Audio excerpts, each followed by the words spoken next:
What's up, everybody? Welcome to a new episode after a long time coming, episode 11 of Kojay's Corner. I've been on semi-hiatus for a bit. I've been active, but not as much, because ever since Snyder Cut came out, I've been watching that stuff, and I've seen it a total of 24 times now, and I'm going on number 25 ASAP. So, without further ado, I am back at it now that I'm still digesting this film. But I'll be coming back with more podcast episodes and more video content. You best believe your boy Kojay has never gone anywhere and never will. So, today I have a beautiful opportunity to chillax. Because, hey, if you know my podcast, it's very laid back, chill as hell. It's just like a conversation in a bar, or just sitting down with a homie or homegirl, just reminiscing and talking about stuff. It's their story, their perspective, and I'm just along for the ride, learning as much as I can and sharing and expressing what is. And at the moment, it is Restore the Snyderverse. That is something that should definitely happen. And throughout the course of time, I'll go over more detail of that with you all. And but without further ado, we're going to be talking with my boy Def Justice JD, and we're going to be talking about music, a couple other things, philosophies, ideas. There's even like the idea of Jeff Johns being a great writer, as a sense, like talent can be good, but that doesn't mean the person who is talented is a good or bad person as well. I think some people get into hero worship for their talents and assume the best of their artists that they look up to. It's very rare that the person is all that they are, but it's beautiful when it is.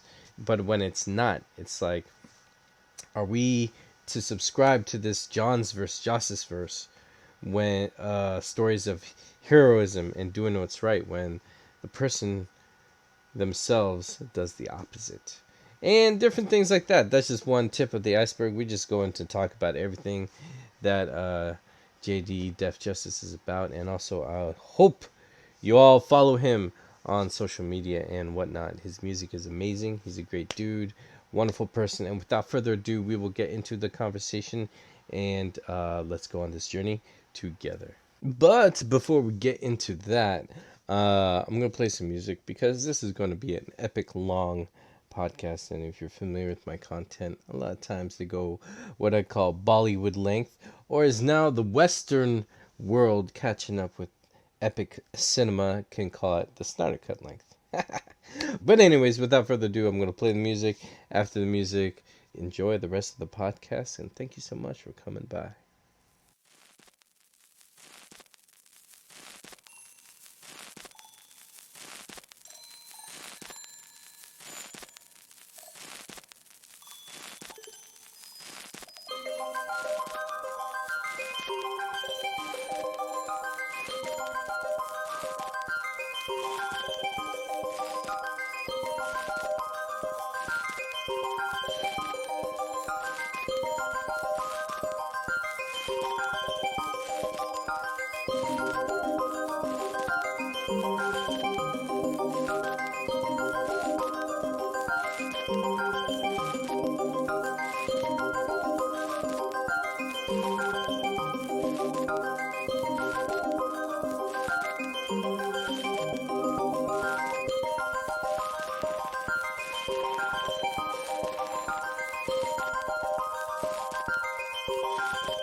game stays insanity. Lightning bolt hits the beat, another battery. Charge behind bars, I have no gravity. Fresh out the lab, white coats to infinity.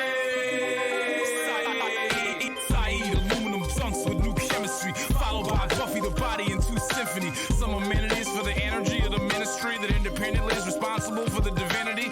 Televangelists hand me the hammers and the manuscripts. Then I get to shooting and zooming like Los Angeles. Drop an ambulance like the candles and burn the cannabis. Your boy's a big trip, tell Shorty to pack sandwiches. Couple flashlights, some water and gauze bandages. We going roaming where no one's flown alone. It's not understood.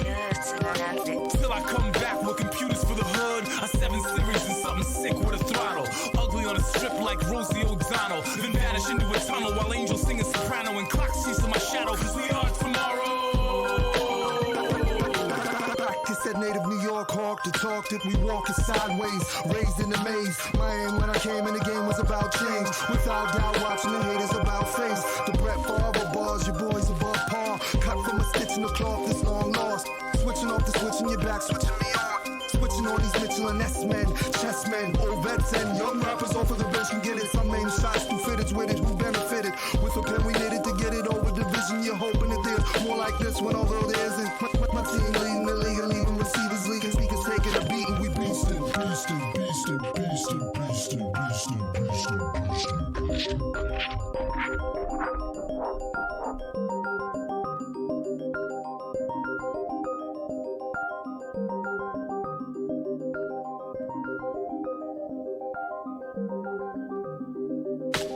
Gem of a gentleman, your measurement is minuscule. Mr. Primetime, shit on your shine. Clock cleaner, closed casket, these magnificent bastards will break your heart and enjoy it. Best get away and avoid it.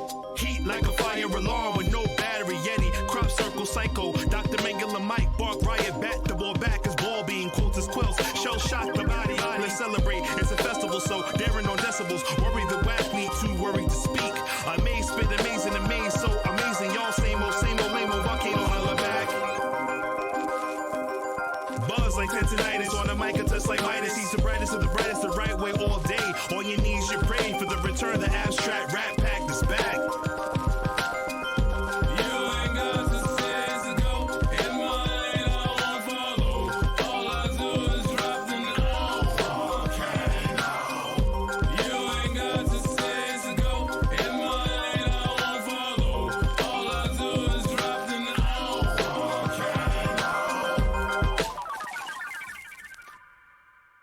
This is Kojay's Corner, episode 11, and I'm here with my boy, Def Justice, JD.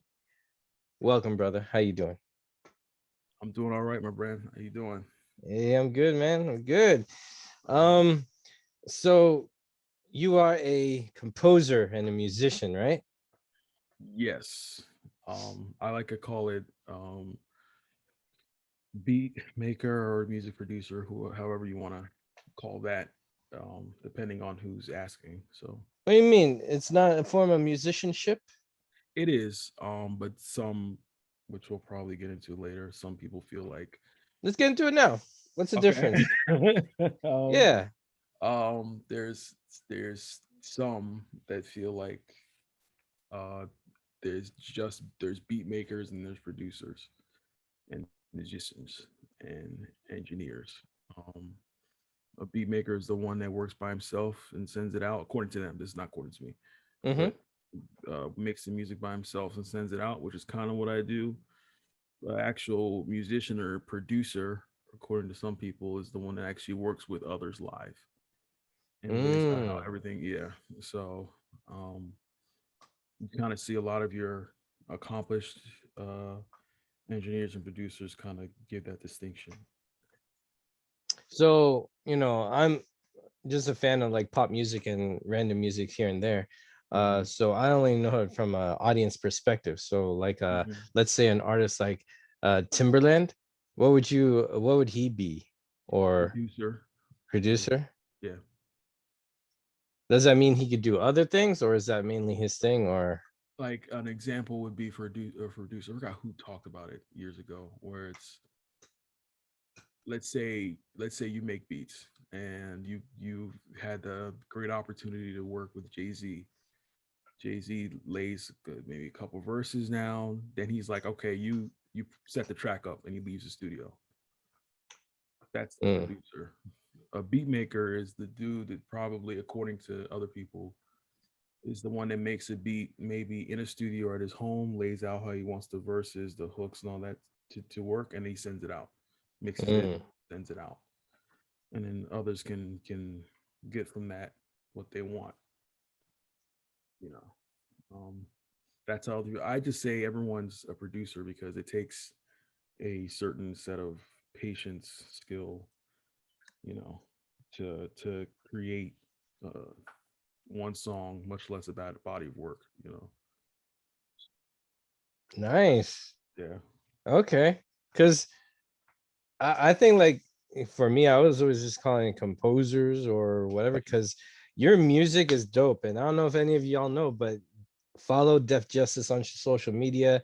Well, you're on SoundCloud, right? Yes. SoundCloud and Um. definitely Instagram. Instagram is my favorite. Yeah. And you make these great little snippet videos. Do you buy stock footage for that? So what I get royalty free ones. Yeah. I just Okay, the grab. royalty, those are nice Yeah. to your music. Wow, they're so good. Because I love that Nujabes vibe. And I Yeah. love Jay Dilla. Uh Yeah. Unfortunately we lost both of them. And Unfortunately.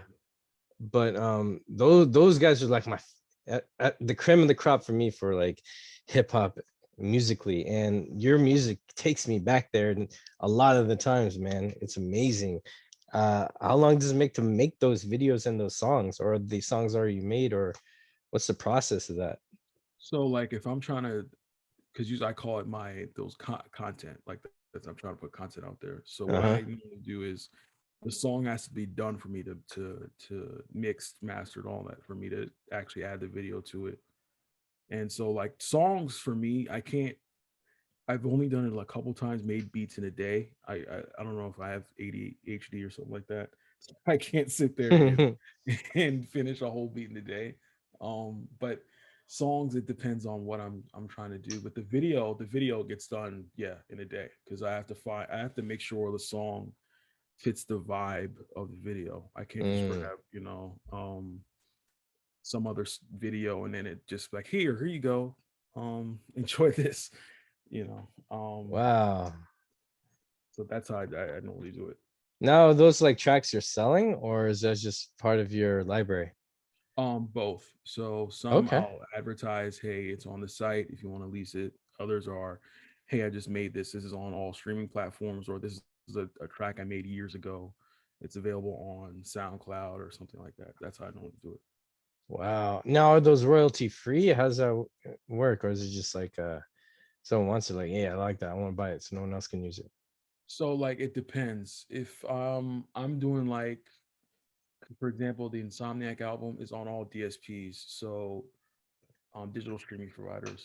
Sorry. No, it's good. So like if somebody goes to Spotify and listens to it, I get like what, a fraction of a cent, depends on whatever a stream's worth. But I don't really look into those numbers, so to speak. If I'm telling you like if it's on my website, that's when it's like, okay, maybe I'm a rapper, or I'm an artist, I'm a singer or something like that. Maybe I can lease the beat. That's when it's like, okay, it's on my website. If it's just something I created for everyone to listen to, that's when I'll be like, oh, it's on SoundCloud. Go to SoundCloud because SoundCloud's the ones I'm like, okay, I just made some a song. Go check it out, enjoy it. Let me know what you think. Mm. Um, SoundCloud is usually my. I just want to make music to make music, you know. But yeah, that's how I normally split it up. Dang, that's awesome, man. I want to use your stuff and my stuff in the future, so I'm definitely going to shop at your place, definitely. Let me know. Let me know. Yeah, man. You want something custom? Let me know too. A little bit more difficult, but I'll do what I can. Ooh, we'll talk. Well, I'm just excited. It's cool. Because I one thing I feel that misses in films with a lot of composers for me, I like the spaghetti westerns, or those little old school crime action stories where there's a theme so distinct it could work as like an instrumental song, you know? Mm-hmm. And I don't get a lot of themes these days with, like, even if it's just a theme for like the scene where a guy is going to the grocery store or whatever, it's like, that theme, it has a character. I don't know, like a stage theme in like a Street Fighter game or something. Like Mm-hmm. Not just like all these string sounds that fade and go away. Like I really like it feels like there's a song in the background when there's a moment. Yeah. And I like stuff like that. So that's why I like your music and stuff like, I don't know, I can't explain it, but we could probably talk later about that because I I'll go got in you. circles. Yeah. Yeah. But what else did you do, man? As an Apart artiste. apart from that, I'm usually in. I'm just that's mainly my um go to is just making the beats, and because I wouldn't say I'm the best at it, but that's mainly my go to. I years ago tried to DJ, didn't go too well because I kept flaking on it, but Wait, did you do on vinyl or digital DJ? um so good friend of my dad's has a DJ set and he has both, so I Oh, tried both. nice. Yeah. And I didn't get the full grasp of how to make sure your playlist is good. You choose the right song and all that stuff. I flaked on it, to be honest with you. Yo, I feel you because I was training to be a DJ too. It was only for a month. I was under a mentorship, and he had me train on these two discs. I mean turntables, right? But they were Mhm, blank vinyls. So the song was played from the computer, but it mhm, was read and controlled from the vinyl, so you could physically move it. mhm. Uh, so I was trying to beat match naturally without looking at anything. He said, "No, you're not gonna look at any forms or anything. You're gonna try and listen to your natural ear." I was like, "Dang," and I was getting it, but then things got busy, and then I think his wife got pregnant, and then we just lost touch. So, but I did one show, and I cheated. I used the program, of course, but Mhm. it was cool. But it's definitely a different life. But I think that was definitely for me as a hobbyist. So, uh, but that process was it's like its own craft in itself. I never realized until I tried. Yeah, that's one thing I learned too. There was one DJ, I think his name is DJ Finesse. He would take like he did this one mix where he took Notorious B.I.G. lyrics and put them on DJ Premier beats. And that was kind of like the one I was like, oh dude, I would love to be a DJ to be able to do that. Mm, But it seems so complicated to me how someone would do that. That's why I kind of flicked on it. Just knowing the right song to fade into. It can't just be any song. And just making sure everything flows like a mix in a great way, but always have that one part of the mix that people remember. Is another thing too that I kind of didn't really get the full hang of, but that was. But I from that became, because this was years ago. From that hmm. became the creation of music. I mean, we can get into how full blown, I started making music. Yeah, let's do it. So it's back in like 2000, just got out of high school, 2007, 2008, I believe.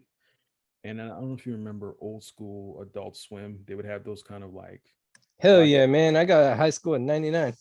Yep. Do you remember those black and white commercials, card commercials they would put out? Yeah, some in slow motion. Yeah. So I was um watching TV one late night. It was watching Cowboy Bebop, I think it was, and they played one, and the song was so dope, and I was like, "This is really good." And then they because they used to never tell you who made it, but then on the bottom right it said, "Made by Agent Smith." I was like, "Agent Smith? Let me look this up." This was like in the early days of Google, so Dang, that's a good I eye, man. I looked it up, and I found like this old site called SoundClick. It still exists, but it's a long time ago, and I found a lot more of his music. So I found like a contact page. I was like, dude, I'm so like really inspired by music. How does one get into creating music? And he's like, thank you. He sent me some tutorials and a link to FL Studio. So I got FL Studio, gave it a shot for a little bit of time. Weren't the best beats. I don't know if they're still even out there. They weren't the best, but got the hang of it, and then moved on to other um, software. Started to get, because I used to be able to play guitar, so I started to get back into practicing that. Um, and then I think it was 2010. I bought this Akai MPD, this little drum pad thing from Guitar Center. First time I ever went to Guitar Center, was like I was so overwhelmed when I walked in there. But the guy gave me some tips. I went home and then started to get better with my craft, and I guess 11 years later, here we are. So, just, Wow. and then I found out from a lot of people that were near me, they also made music too. And that really helped as well, so that's how the music started. Did some up and downs with it, but that's where we are right now. I think it's always gonna be up and downs, man, as an artist, Mhm. because I'm doing my own thing too. Um, but what else has been like your inspirations? I mean, I'm sure you just didn't like just want to do this. What I is mean, there like a connectivity for what you want to express or say out there, and or do you have any heroes that paved the way for you to think about this? early on, I think the mistake I made is why I didn't really like that music as much, is where the music took me where it needed to go, not my creativity. So like if I got um a nice looking sound, I would never know because my music theory was always off and on. So I would just play random notes and then that would be boom, just formulate a beat off of that. I never really delved into my creativity until I got to more harder, programs to use. And looking at other producers and seeing how they create is what pretty much inspired me. Like say Agent Smith. You can find him on Instagram. If you look at my Instagram, a lot of the people that inspire me, I will follow. So like Mm. Agent Smith, of course, like your big time producers, like Timberland and stuff like that. Um, like you mentioned earlier, Jay Dilla, Nujabes, um, MF Doom, this the kind of the loops he would make. Oh, Uh, MF Doom, he was yeah, great. Man, yeah, another great we lost recently. yeah. I know that Oh. that one hurt, man. Because I the first this is crazy. So around the time that my dad was sick with cancer, like before he gotten sick, the first hip hop album I purchased like with him was this 50 Cent Get Rich or Die Trying. Mm-hmm. And as he was getting sick, Scion, I don't know if you remember the car company Scion, Mm-hmm. they would send out these CD samplers, and I got one that had this mix from Peanut Butter Wolf and Jazzy Jeff. And the second song on that CD was an MF Doom song, Accordion. And I'll Mm. never forget that. Like I was just sitting outside my house on my porch, just sitting, listening to it, and I was like, this is dope. So that's how I discovered MF Doom and just went through his whole discography, went through his Special Herbs albums. That's a lot of instrumentals I kind of learned from, and a lot just from there, you know. And then as I went through my senior year of high school, that was all the music I listened to. I listened to people in that kind of a underground, producer level in old school Hell level. yeah. So that's how a lot of this stuff got inspired from. Yo, I love that shit. Cause for me, I'm on the West Coast, but I'm not really as commercial. Actually, more my tastes are all over the place, but I'm a huge fan. Like I grew up with like kind of like Souls of Mischief, Mm-hmm. um, Quantum MCs, like Lyrics Born, Yep. Black Alicious, Gift of Gab, and all that stuff. Get And Gab. Yep. Yep. yeah, I love Gift of Gab, man. Yep. The album Fourth Dimensional Rocket Ships or whatever. That's Yep. like that's my album. That's my jam. That's like my top 10 albums for sure. Mm-hmm. So I feel a lot that music has a sense of underground, but a sense of like kind of progressive sense too when they try and Mm-hmm. explore in certain sounds and kind of an ambiance, not just like the beat, but there's like this overlaying tone that kind Yeah. of it's kind of haunting almost. I like it. Yeah. Because a lot of that, especially Soldier Mischief, was like my first introduction to hip hop. The first hip hop song I think I ever heard was a Gangstar song, but it was on the mix. It was Souls of Mischief. It was Arrested Development was on there. Um, Lushnikins was on there. Gangstar was on there. Wow. You heard of Pursuit. Mr. Lift and the Perceptionist? Yeah, I have, yeah, Yeah, yeah. these guys are That's dope. I'm telling you, man. That's how I a lot of like going through high school. That was how a lot of my because I had an old CD player, one of those clear Sony CD players, and I would make mixes just to get me through the day, and it would just be a lot of that kind of vibe. And I guess that's what I learned from. I mean, my music doesn't sound too much like it, but just the formulation of if that's even a word, just formulating how Yeah. to create is where I got that from. You know, Wow. That brings me to, I'm thinking of a question. It's like, how about Def Justice? Where'd you come up with that name, man? What's that mean? funny story was what's quick and funny. I googled a producer name generator, Yeah.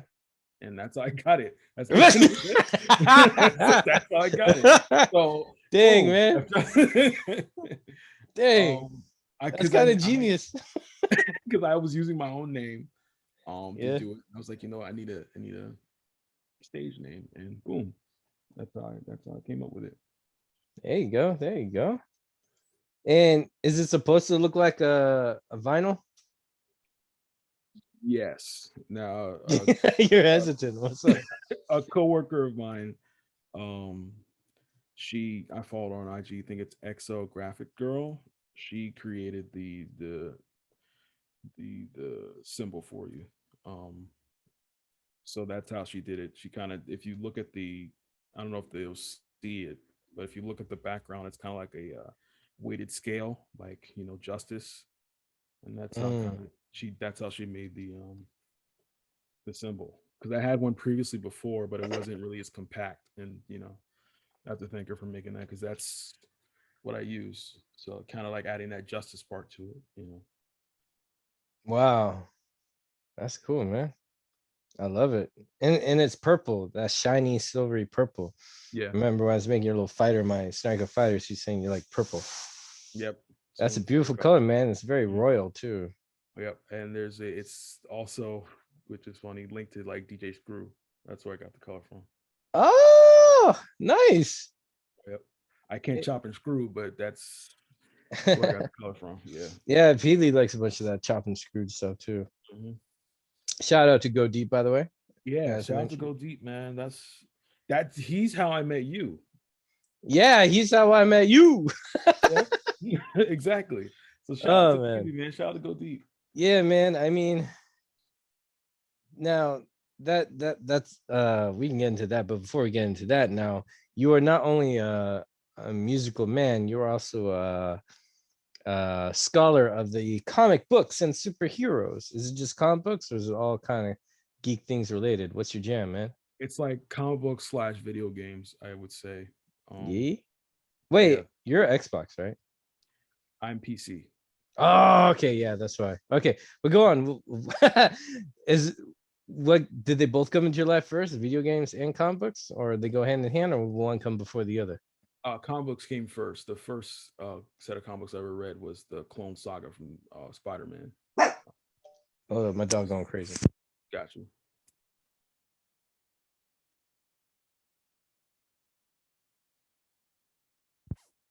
He likes to bark. Sorry. So go on. So I first ever it was the Clone Saga from Spider-Man. Funny story, they were sold at the dollar store near us. So I just bought the whole set. Wow. And then the X-Men cartoon as well. Growing up, I think that's my favorite comic book series is any X-Men comic. And then also the Flash. So that was my favorite DC comic growing up. Nice. And then it just spiraled into the first video game I think I played was Super Street Fighter 2. Was that the first one? No, it was before that. Let's start right there. Yeah, Super Street Fighter 2. Who is on the roster? And all this. It was this weird version that was on Windows 95. I don't think you could get Akuma on there, but it had Ryu. Oh, what? Yeah, it was just weird. It was just Super Street Fighter 2. I think that had to be the last version of Super Street Fighter 2 because he was like the last person of Street Fighter 2 series, I think, to be added. Yeah. Okay. Because I remember reading like you couldn't get him on the PC version for some reason. I don't know if that's true or not, but oh wow. Yeah, I had like Ryu and Bison, all the whole set. I use E Honda a lot and the 1,000 hand punch. That's how I beat the game. Yeah, that's how I beat the game the first time. Oh really? I picked Chun-Li over. And she had the kick thing, so it's the same logic. And I would restart the game whenever Ryu showed up because I said, okay, I'm not going to beat this. Really? You can beat Ryu, or I couldn't at the time. No, I mean I was a kid. I couldn't beat Ryu, so I was like, I'm not going to. So restart. He had your number, man. Yep. Dang, freaking Ryu. I could Oh. never beat Ryu. Yeah, I think that's why I was such a fan of Mortal Kombat more than so I could never. Literally, Street Fighter was your enemy. It was Yeah. personal. It was So Mortal personal. Kombat, I got this. Like this is. Hey, so what you like about Mortal Kombat was because the mechanics of Mortal Kombat was very different from Street Fighter. Because Street Fighter had like your top set of buttons, which was your punches, and Mhm, ranges from light to medium to strong, and same with the kicks at the bottom. But mhm. then Mortal Kombat had a different button layout. On the left was like what high punch, low Yep. punch, and then block in the middle, then Mhm. high kick, low kick. I'm talking arcade stance, of course. Yeah. It was different. It was totally because just the how to do a combo on Mortal Kombat was different. You just had Mm. to do a whole layout. With Street Fighter, it was timing, but with Mortal Kombat, Yeah. it was a lot different. And I think it was Sub Zero was why I loved the game. He was the first character I ever played with. Oh, really? Hell Yeah. yeah. So I gravitated to Liu Kang and Scorpion for some reason. mhm. Everybody loves Scorpion, I think. Well, I like Scorpion honestly because uh at the time Mortal Kombat was coming out, um Spawn was also coming out, and I was a huge Spawn Mhm. fan because they're like, cool, here's a hero coming out in the era that I was reading comics because I got into comics. I always had comics around in the 80s because I'm an old man. And it was the 90s where I started collecting and reading the ones coming out as they were coming out. And when Spawn came out, I was like, oh, cool, here's a hero I could, see begin and grow, because all the other heroes were already established before I got into it, right? Mhm. So, and then I loved the story. It was new, it was edgy, it was something else. It was like unapologetic, gruesome. But his story was he was a guy who was a soldier who had a wife and kid, and he was killed and taken to hell. And he made some unholy deal to come back and do something. And then Scorpion had the same exact story. So I was like, Mhm. oh, cool. Here's like a martial arts version of Spawn. And then I actually played him for a little bit, but then I like Liu Kang more because I then got into Enter the Dragon a lot. And then I was like, hey, Mm. here's the Bruce Lee guy. So then I switched over. But then everyone was using the Scorpion. I was like, oh man, that kind of killed it for me. So I was Mhm. like, I'll use Liu Kang just to spite you guys, beat you. And I did. So I was like, haha. Yep. Yeah, I But mean yeah. that whole roster is why I love Mortal Kombat, man. And isn't it funny? Mortal Kombat has a new film that came out. Yeah, that film that came out. That Yeah. film that came out. We can talk about that later. But yeah, what other games and comics like what kept you reading? What kept you gaming your whole life? It was just like from the beginning to the end, or certain stories and games just kept drawing you in? Yeah, Any like ones that certain stood out?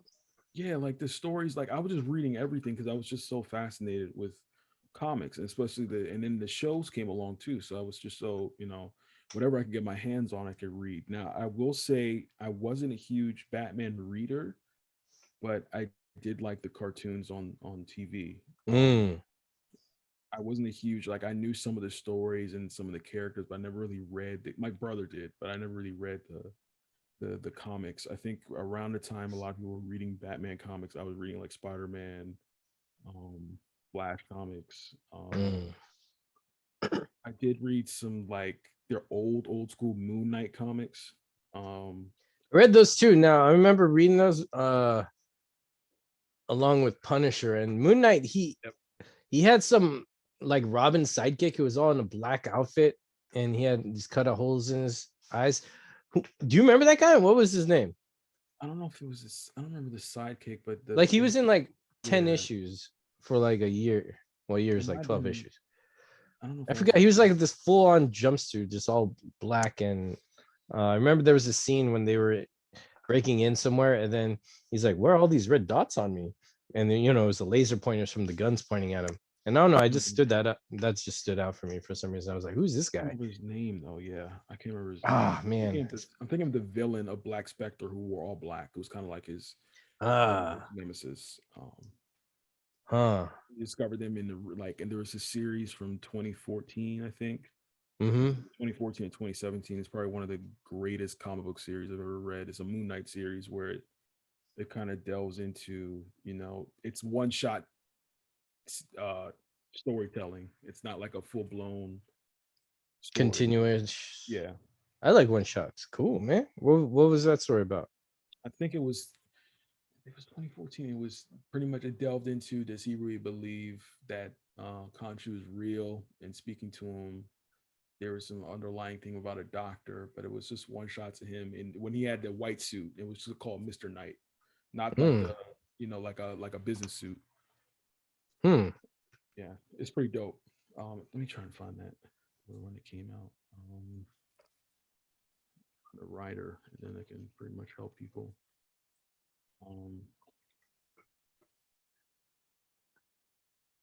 yeah, it's from 2014. Who's the first writer? Warren Ellis is a writer because he had disappeared for some years and he came back to New York and was investigating cases and things like that. Hmm. Yeah, Sick. I have to check that out. yeah. 2014, Moon Knight 2014, Warren Ellis. Yep.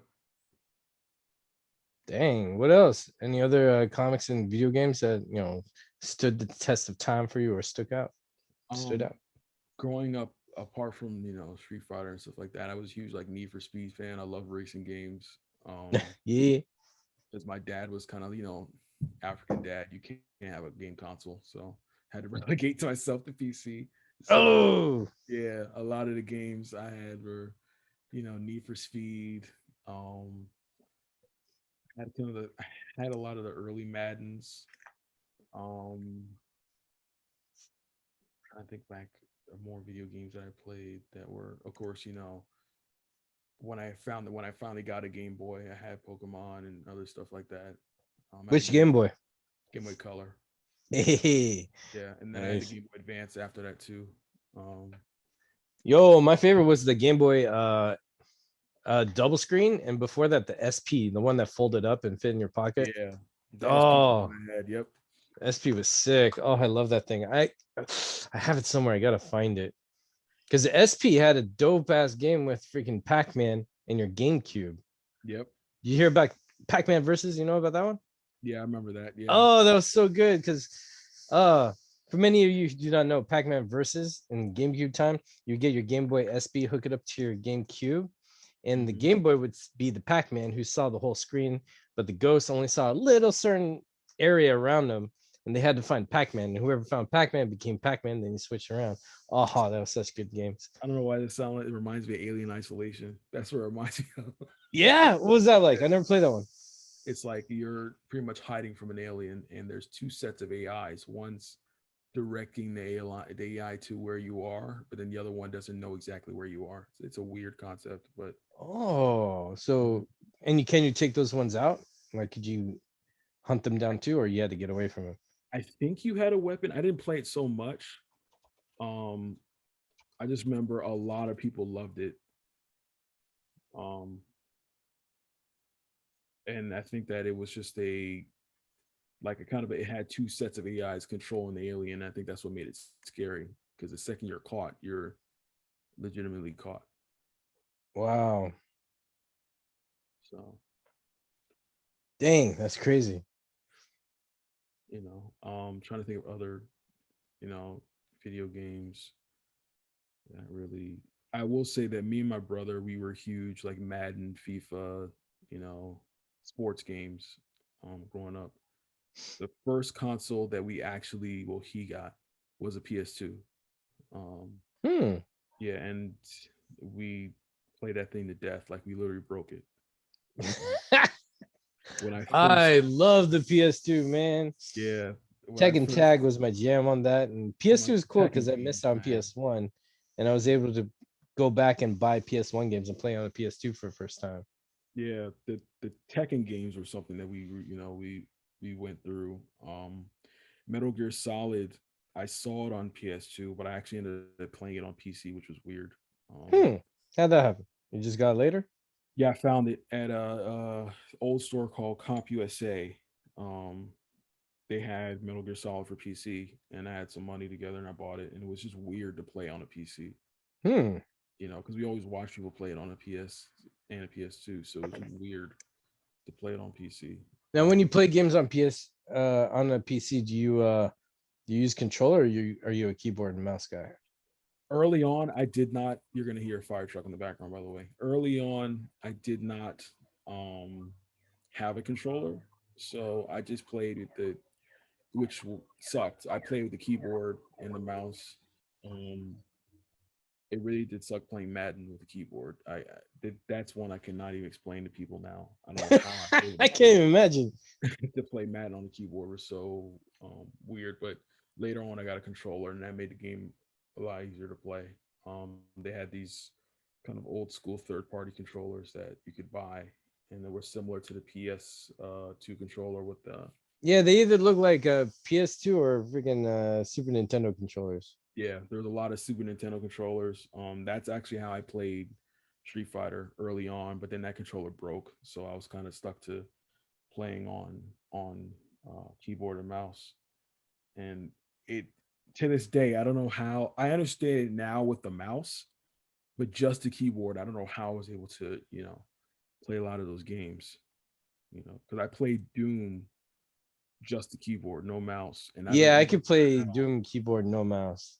Like Yeah. when games moved to more mouse thing, I started getting turned off by that. I think it was around Age of Empires because I used to play some PC games Hmm. and XCOM and Age of Empires. I think were the last PC games I played really closely. Before that, I was playing Quake, Doom, and all that kind of stuff. There was a side scrolling Prince of Persia like Conan game I used to play a lot. Hmm. But after that, I was getting into like my own kind of filmmaking Hmm. because that's something I always want to do. And I'm at a computer all the time. And then now when I get into work in college, I'm at a computer also. So I'm like, I just can't do PC for gaming because then I feel like I'm at a computer all the time. So I switched to console forever after that. So you play Skyrim on a console? Yeah, Come on now, man. The mods, man, playing on PC. there's mods on that too, though. True. I just True. can't do them because I won't get the trophies yet if I have Yeah. mods. Then when That's I beat, I'm gonna try the mods. They have so many mods in there, man. Katanas and but that's one thing I am regret. I do miss out on is mods because there's even mods for the pro wrestling games because there's like limitations in pro wrestling games because I want to do like a Royal Rumble, but I Mhm. can't put it at my Snyder Cut Fighters arena. I have to always be at the Royal Rumble. That pisses me off. But with mods, you can get around that. That makes sense. Yeah, they have all these weird stuff, man. And this is 2K19, right? Yeah, it's 2K19. It's Yeah, very. that's the one I bought. Oh yeah. Yeah, I stopped playing it though because I couldn't get the hang of submissions. So I just was like, yeah. Yeah, I don't, honestly, I don't even know how to play the game. I let the simulation take over, and I just commentate. Which is cool, man, because it's cool watching that live. Yeah. Oh, I'm glad it's fun. I hope it is because I have fun doing it, and making it, and watching them.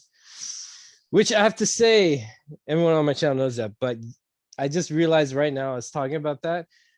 Episode 10 I had with Rob Carlin, and now episode 11 is with you. Rob Carlin in my video game storyline was a champion for pretty much a year. And then your fighter is the only one to win the title at our WrestleMania Justice Kingdom. Which Which, was by the dope. way, congratulations. You are the new Thank you. champion, man. How's it I feel? appreciate it. That was dope. That was dope to watch.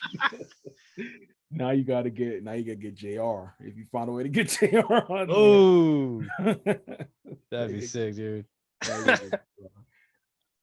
always Um, wanted to get like JR to find a way to promote the Snyder Cut, but I never found a way how. nah, I was trying to see if Cody would, but he's all busy. Yeah.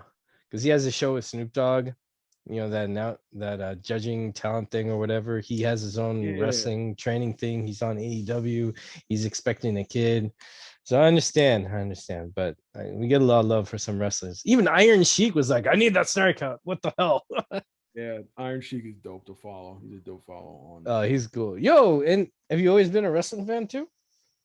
Early on, we watched a lot of Attitude Era. I think the first the wrestling match I watched was I it was like in the early 90s. It was when Undertaker was kind of like at his prime. And I think the first one I watched was when like somehow lightning struck in in the arena, the fake stuff.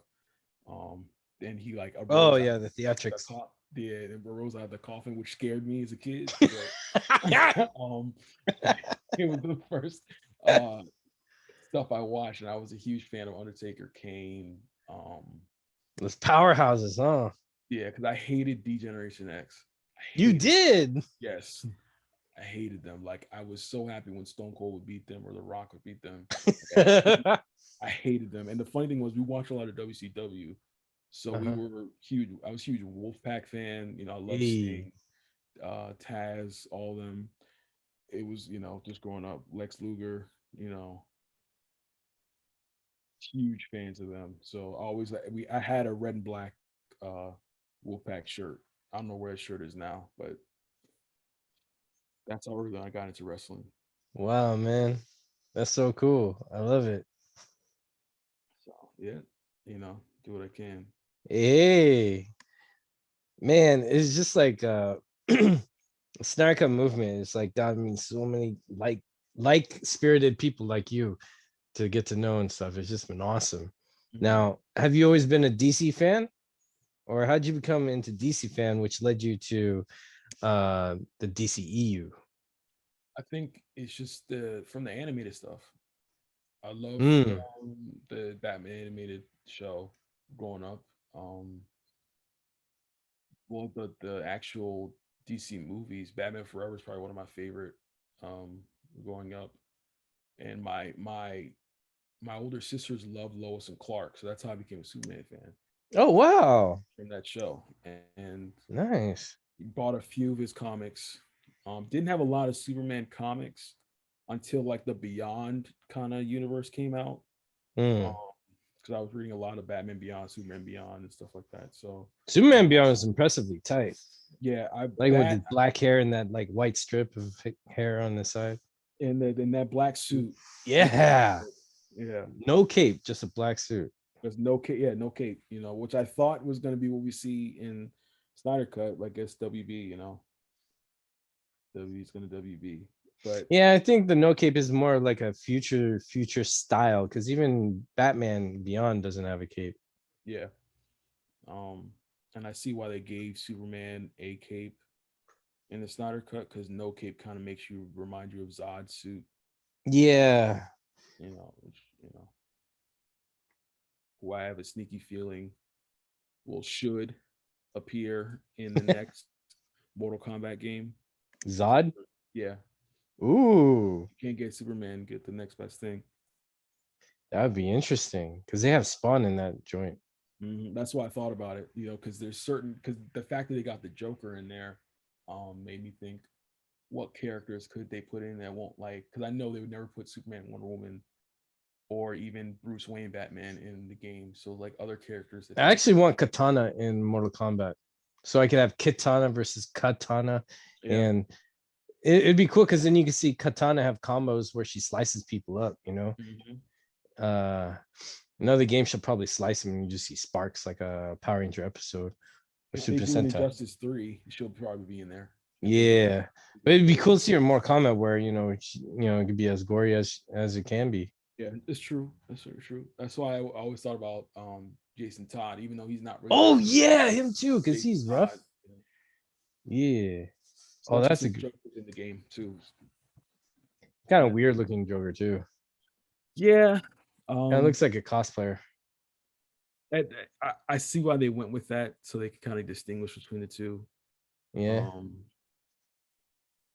if there was any other character, I would have put Raish in Mortal Kombat. Mm. Ra's al Ghul. His But his community is kind of like his own like black dragon. mhm.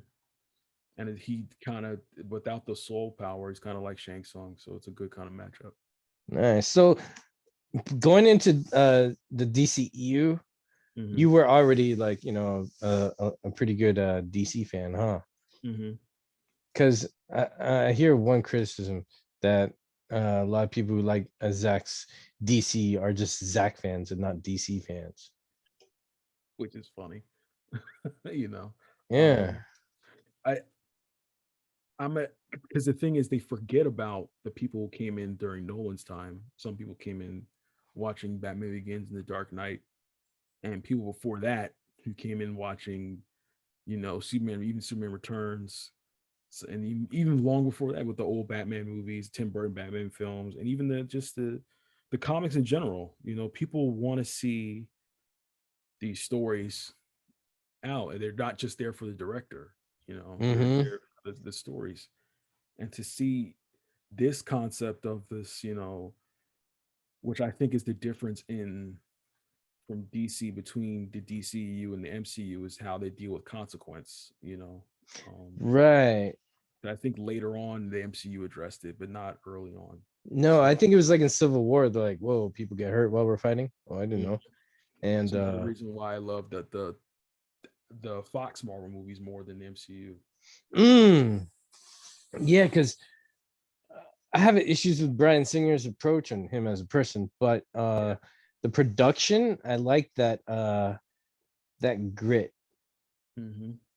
And but I wish they pushed the fantasy a little bit more. Because one thing I like about Zack Snyder's films Mm-hmm. is he can go hard on the fantasy where it just looks like a whole dream sequence. Like the whole Mm-hmm. film of Sucker Punch looks like a dream within a dream within a dream, right? Yep. To me. So um and he accomplishes that with rich tones and these actors with these great expressions and talent to act even between their behind their eyes, or even if it's just a background character. He casts these people who have, like, I want to say Dick Tracy features in their faces where they're very prominent to where Yeah. they look like a drawing. And then because you'll see like in Snarka when he's at the Bruce Wayne is finding Aquaman in that town. There's a shot of this old man, and his face is just his gesture looks sad, and everything was hanging down, which Yeah. kind of resembled like the state of the town as well, and kind of give Yeah. like a little and I like little details like that. And I forgot how I got to this, but oh yeah. So like that X-Men, Fox X-Men, and the Nolan and even the Burton early Burton films and Zack films, they have this detail and grit in the world, whether it's fictitious or an actual real location. They always have this detail and texture to it that just made it more realistic and attainable to me in the eye, that I loved. Because when things are too neat and clean, I feel like it loses depth of field. And I'm not talking about like a rack focus where the background's blurred and the person in front is crystal sharp. I see what It's you just mean. like the lighting and everything. It's like I like depth, field, contour, shape, tone. It's just adds a mood for the story. I just love it. And I felt like DC had a good grasp on that. Like even from V for Vendetta and John Constantine, even Yeah. other Constantine. DC films like Red Mm. 2, Losers, like they still kind of had that grit. Even like there's some video games like, if I remember correctly, Infamous and Prototype were in DC, I think. Let me Oh, they before I were? yeah, before I Well, lie. technically, Karate Kid, the one with Jaden Smith, that's good DC too, because they're using the Karate Kid character from Legion of Superheroes. Even the old original Karate Kid, if you look at the credits, it's like based on DC Comics character. So That's interesting. technically, you can say Karate Kid and all that. That's why their series is called Cobra Kai, because they can't use Karate Kid. They'd have to credit DC and give them royalties and stuff. Yeah. Um yeah, I remember that. But distinctly, yeah, so Infamous DC was DC Comics. Prototype was kind of like an offshoot of the publishing company. But yeah, Mm. that's yeah. Like you mentioned the grit and kind of that dark kind of storytelling. Well, when I say dark, I mean like just more realistic. No, yeah, not dark, but real. I get what you Yeah, mean. yeah. Because I It feel was like a people yeah, think dark, they think like emo shit and everything. Where yeah. Ninja Turtles, like the first movie, that had a lot of grit. I would call Mhm. that really dark in the sense of serious. Like, and I like it. I want them to take these things seriously and not campy. Yeah. Campy, I feel like they lose the heart and care of the characters, even if it could be satire or whatever. I want the characters to care about the production to care about the characters. And for me, I'm like, I'm not saying it has to be close to comic book, but at least explore certain parts of the comics, Like I Yeah, feel because they did a lot of hard work for them. They give you all the cliff notes you need to do stuff if you got exactly brain. like the MCU would be a lot better if they explored more of Hulk's mythos. You I know, agree. um, because I always in my head kind of say like you could have done a plot point from Infinity War to Endgame where Hulk, you remember Hulk wasn't really changing, and then he could have found out in Endgame that Betty was snapped away, and that could have broken everything Mm-hmm. in him. You know, Oh, yeah. just exploring more of that, not necessarily stage like 100% frame with the comics, but at least explore certain aspects of the comics, like Adam Warlock could have been, Mm. or Nova could have been there, or you know, just so many other, like if you're doing Captain Marvel, do it a little bit earlier, Right. have her a little bit more established, you know. But Well, a they lot of did that I they think they were trying to figure out as it goes. Because honestly, I think they planned everything up to Avengers. They didn't plan anything after. So yeah, I think the success was something that they didn't expect at such a magnitude. So I think they did the best they could to stretch it. But I feel they could have stretched it out more. I feel that in small areas they took shortcuts. Like for me with Iron Man, Pepper being a love interest is fucking weird. I'm used to her being yeah, like 10 or 15 years older than him. She was like Tony Stark's Alfred. Like I remember reading comics like Tony Stark is like in a hot tub naked with a girl making out with her, and Pepper walks in. It's like, so the reports of today's discussion, and he's like, they're conducting business, and she goes back, and she's like an older person, and he had like another love interest, this like Asian girl in the comics I was reading in Invincible Iron Man. So I was like, why don't you bring another character to the roster or something? I just felt exactly. like it was like, okay, we could save more money if we make her the love interest. And stuff like Age of Ultron was more like a Weekend of Ultron. I feel like if they saved that as like its own trilogy to happen now, like Mhm. imagine if like Thanos they took care of that, and then now the beginning of Ultron coming over to take over the Earth, and then in the future, Yep. everyone's like a rebellion of humans trying to overthrow the machine government. That'd be so interesting, and Yeah. that could be a good future for the people who don't have Captain America and Iron Man. It'd be Yep. a struggle. I just Hmm. feel like they did a lot of good, but I feel like they rushed certain sagas that they could have spent more time with. And But they're another thing, successful, so it doesn't matter what we say right now. I mean, yeah, I think because they always get the big splash. There's always the one film that's like because Winter Soldier when that came out, that was like which I feel is my favorite, MCU film was Yo, Winter. I fucking love that one. Wait, is the Incredible Hulk part of it? Because I love that one and Winter Soldier the most. Those two films are amazing. I always wondered. I think that is, which then that's my second favorite. I've always wondered that was that a Universal exclusive or was that part of the Because MCU? Iron Man's in it at the end. True, true. So, I just don't like that we never see Betty again because that's a oh killer yeah, story. dude. And uh okay, I understand, Edward Norton can come back, complications, whatever. Mhm. But Betty, at least recast her, bring her in. That's Betty, bro. Yeah, That's his Lois Lane. that's his Lois Lane, and You know what I'm saying? you're dealing with Thanos in the snap. That's good motivation for it, but they didn't want to do a one-on-one with him because that could have been a great fight. Is Hulk Oh, that would versus been great, dude. this is Thanos the second fight. Thanos he has to go all out with no gauntlet against the Hulk. Um, because And then have the I Hulk kill Thanos, when there's no yeah, gauntlet. because the thing is for me, the combo is gonna get to my problems with Endgame. It's gonna turn into my problems with Endgame. Well, Um, you're safe. You don't have because I stopped watching MCU at Doctor Strange. mm, Doctor Strange kind of disappointed me. I thought that they could do a little bit more story. There's this great story, and they did it in the animated Doctor Strange, where he got into medicine so he could treat his sister from her tumor, yes, and yes, he tried and failed, and she died, and then that kind of changed his whole world. And I that self discovery was great, and I was going through something a long time ago when my bro died, and one of my friends he said, "Hey, check out this movie," and that kind of got me through a lot of stuff. And I was like, "All right, cool." I wasn't expecting the same story, but I was expecting some similar type of heart or more of a reason for his journey, but it was just kind of not.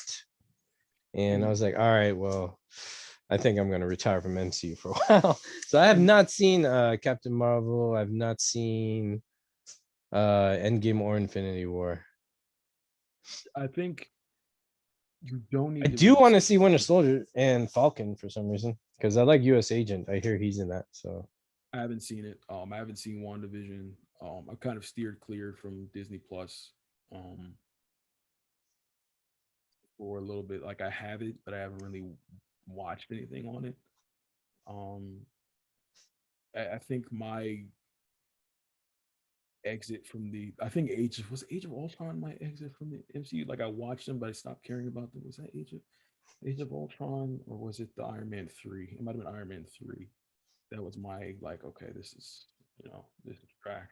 But I watched all those films because why not? I just went ahead and watched them. I didn't like them. Um, Black Panther was good the first time I watched it, but didn't bother me the second time I watched it. it bothered you. What did bother you with? I talked about it on Go Deep, and Peely and 44 give kind of a better explanation. Oh, I remember that. Yeah, Yeah, I got it. um, Okay, I remember. yeah. Well, not better. It's their perspective. Well, for short, from my show, what's your nutshell? Why did you not like Black Panther? I thought it was all right, but whatever. For those of you that are listening that don't know, my background is African from Ghana. For those that don't know, I didn't like that it was kind of like the now we care about Africa kind of a message. Africa been there, now we care about it fully. The tone of the film, especially with the MCU films in general, kind of threw me off that we have to be open to sharing certain things. And it just kind of threw me off that this one of the greatest resources on earth. They have to learn to share it with others in a world with a Tony Stark and a shield and a Roxxon and things like that. Or he's in court, so you don't have to share shit.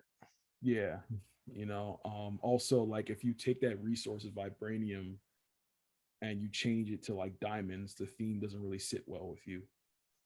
Like Mm, Killmonger has a better reasoning for doing what he's doing with that valuable resource than what T'Challa has to end up doing at the end and sharing it with the world, you know. mm, that I makes think sense. it was an okay movie, but you know, I think that it would have been suited better if Claw was the actual overhead villain, not Killmonger, Mm, especially for the mythos. But they do what they want to do. Like you could have had some plot point where the only way Zemo was actually able to attack that area in Civil Wars because Claw supplied him the weapons or something like that. But gotcha. um, but they went with how they went with it. People loved it. It wasn't as bad as Captain Marvel. I would say that's one you can skip. Um, Sorry, film gov. You're Brie Larson. yeah, sorry about that film, God. Brie Larson, she's not Not your cup of tea. no, she's.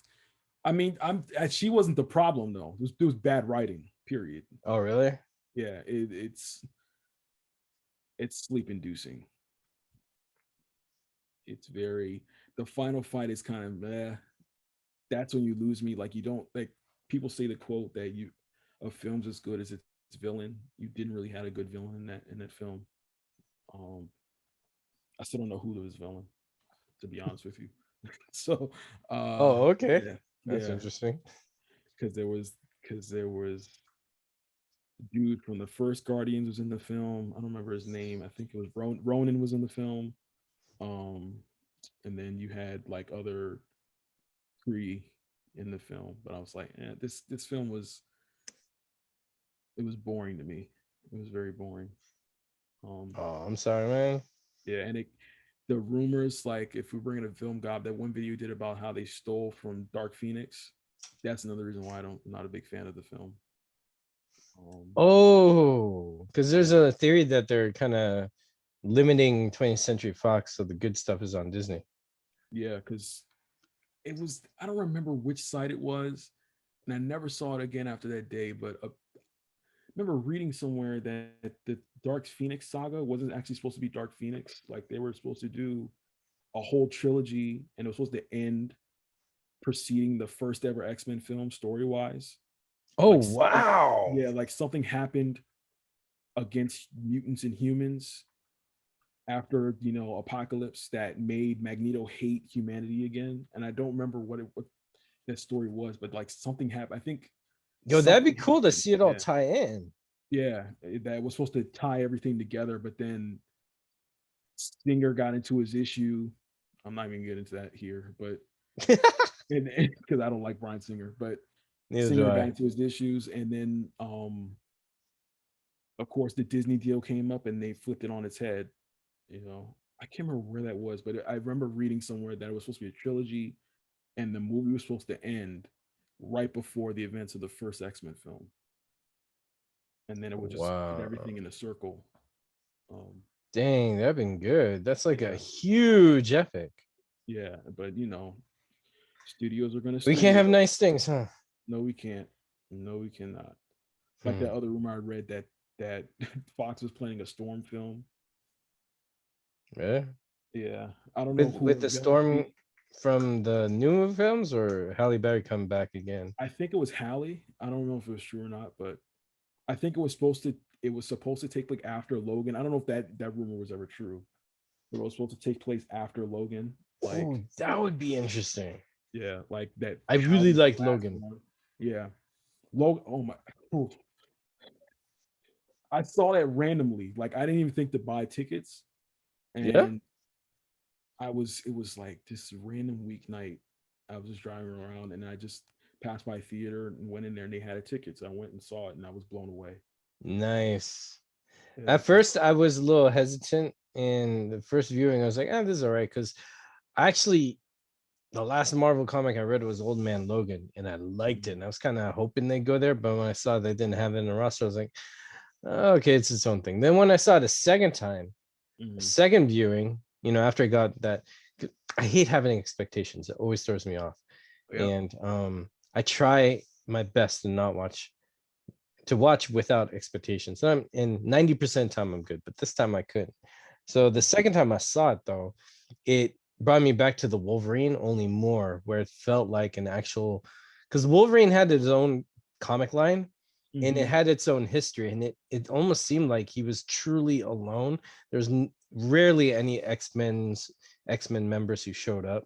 He kind of Mm-hmm. had his own story. It was very lone wolf adventures, and uh, that movie captured that perfectly. That reading a Wolverine comic, non X-Men kind of forced, not forced, but it was like his own journey outside of X-Men, Yeah. and that experience was really good, and that brought me back to those comics. So Mm-hmm. I ended up loving it the second time. Yeah. Logan is, I think, one of the greatest, not just comic movies, but movies ever. It's just the whole tone of it, the story it's trying to tell you, and how it ends. Again, that real grit too, mixed with Yeah. fantasy. And but now people love popcorn and quips every 10 seconds. I don't know. It's weird, man. I feel like I don't know. I feel like everyone has different hall passes for different things, and which is fine. Like what you want, but it's just like I don't know. It's just weird. I mean, I understand criticism. I have them too, Mhm. but hold on. My dog's tripping out, and my sister's coming home. All right. Slight pause.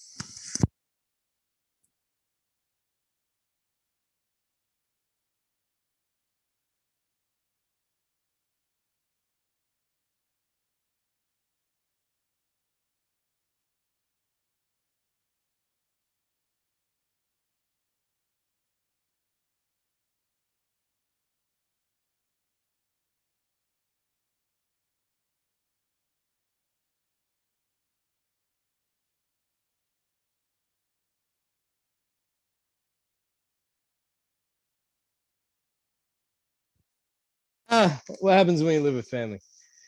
I know the feeling. I know the Yeah, feeling. only temporary until I get my own spot. But What were we talking about? Logan? Yeah, we were talking about Logan, and then talking about I think it was everyone's got their own taste. You could probably Oh keep yeah, that. yeah, yeah. Well, what I'm saying is like there's a line. People are free to opinions and criticism. The line that crosses is when people start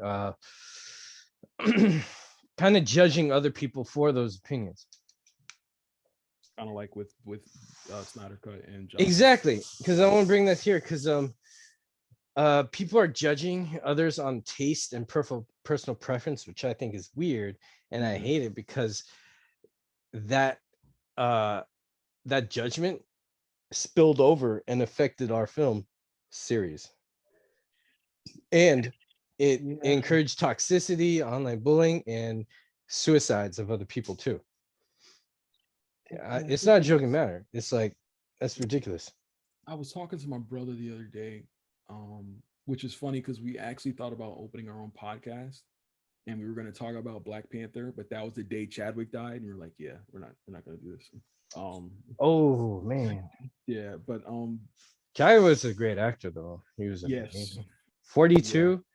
That's my favorite work he ever did yeah, I of his really work. Message from the King on Netflix. I really enjoyed that. The third act is kind of meh, Yeah, but that movie is good. I feel yeah, but the end it really ends well. But I think it there's this underlying, maybe it's just me and my conspiracy theories, that especially the access media and the critics are the ones pushing this kind of narrative about that. mm. You have to like one thing, you can't like another thing. Um, I think there's an underlying current of money. I don't want to get too further into my conspiracy theories with Disney, and When you say you don't want to get too far, why? because that's, I'll get off track a lot if I keep talking about that. Um, but I've kind of had this underlying theory that Disney's pulling the strings way more than we think, and not just by opinion, but just way more than we think.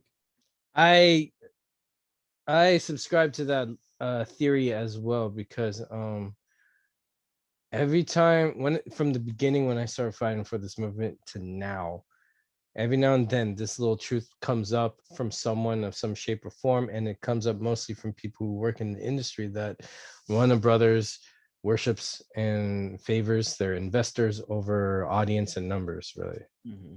I think that I have a theory that they've given up on trying to entertain the audience because I feel like uh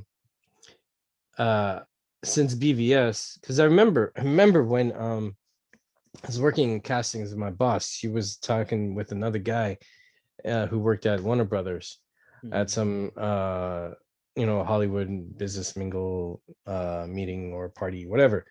And he was telling her about Ben Affleck, and she's like, I think that's a bad idea. He's like, no, it's gonna be great. You have no idea. Da, da, da, da, da. And the way she was telling me about it was giving me the idea that dang, they're really backing up Ben Affleck as Batman. It's gonna be bomb. Cool. And before that, Man of Steel had promos at the Academy Awards when they did this montage of heroes, and then they showed Clint Eastwood, Marvel heroes, old school Superman, Bruce Lee, all kinds of heroes of cinema, Ghostbusters, and they showed a lot of Man of Steel before Man of Steel premiered. And I was like, whoa, that to promote Man of Steel in a montage segment on the Oscars is huge. Mm-hmm. And it's like I miss that Warner Brothers. The Warner Brothers are like behind their product, behind like, hey, we're going to be taking a bold, strong direction here. We're going to be director narrative this time, blah blah. And then since the media feedback and them catering to the media, what the media wants, or whatever that narrative is, which is always like bought and paid for, um, Mm-hmm. that turn that just ruined everything. And I felt like since then it's been an uphill battle for like getting anything truly quality film made. And while fighting for this film, I keep hearing the investors, they gotta please the investors. So I'm thinking, dang, it's like I feel like they stop the success and they're just gonna please the investors because it's like they whatever money the investors are putting in, they want to hold on to that more than the money that they actually make. Why? If they're holding more onto investors more than the money that they could produce and invest in making more money each year as things progress, then the money from the investors has to be that good, or something else is going on. And that's like more truth. Now the theory part that I have is like some of those investors could be Disney people, because they're the kings and queens of freaking marketing, and they know their stuff. They buy stuff to shut them down. Like WWE, they hire some wrestlers, indie wrestlers, and then just keep them on the paycheck, so other shows don't have them, but they can maintain the stars that they want to sell and produce and stuff. So it's like a real control thing of numbers and success. And that's what I think is what we're looking at. That's why it's such a weird struggle. And part of me feels like it's revenge over, at least from this aspect of Disney, revenge over, you could say, the stranglehold that Nolan had with the whole Batman saga that he had, because it was getting reviewed as cinema, not just comic book film. Right, and that's what I want. Carry on. And I think that because when the Dark Knight, I don't want to say that's what probably caused Marvel to go gung ho, but Heath Ledger's posthumous win probably started everything. I think that to have this character as Batman that people love as mythos, to have this phenomenal film as The Dark Knight, because you notice that the MCU went full blown after that. Stuff, Captain America stuff. Once the Nolan was getting on his way out, they were like, okay, let's jump to take over the quote unquote top spot. I think Man of Steel may have ruined their plans a bit, but they adjusted to them for when those BVS reviews came out. Yeah, because Man of Steel was under that. At first, I thought it was part of the Nolan universe, really, because I was like, all right, Batman's dead. And then here we go. Nolan is working with Snyder. All right, this is the next one.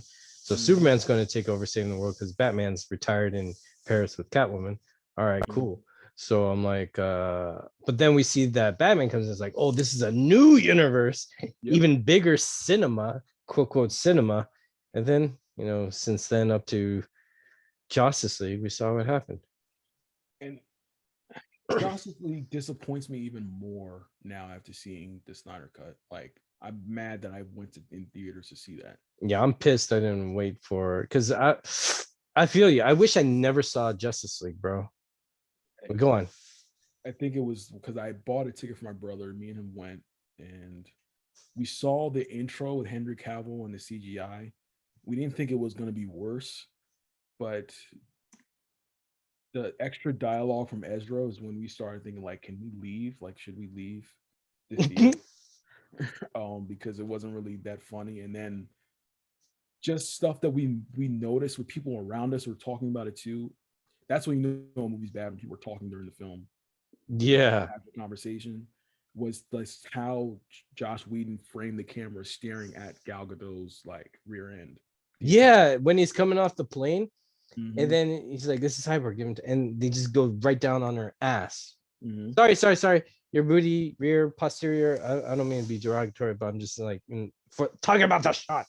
And we don't even know if that's her. That could have been a stand-in too, for all we know. Exactly. But it's like every other scene she was in. Yeah, and then that other scene where in the Snyder when he comes down for like we spoke, blah blah. I found him, we spoke.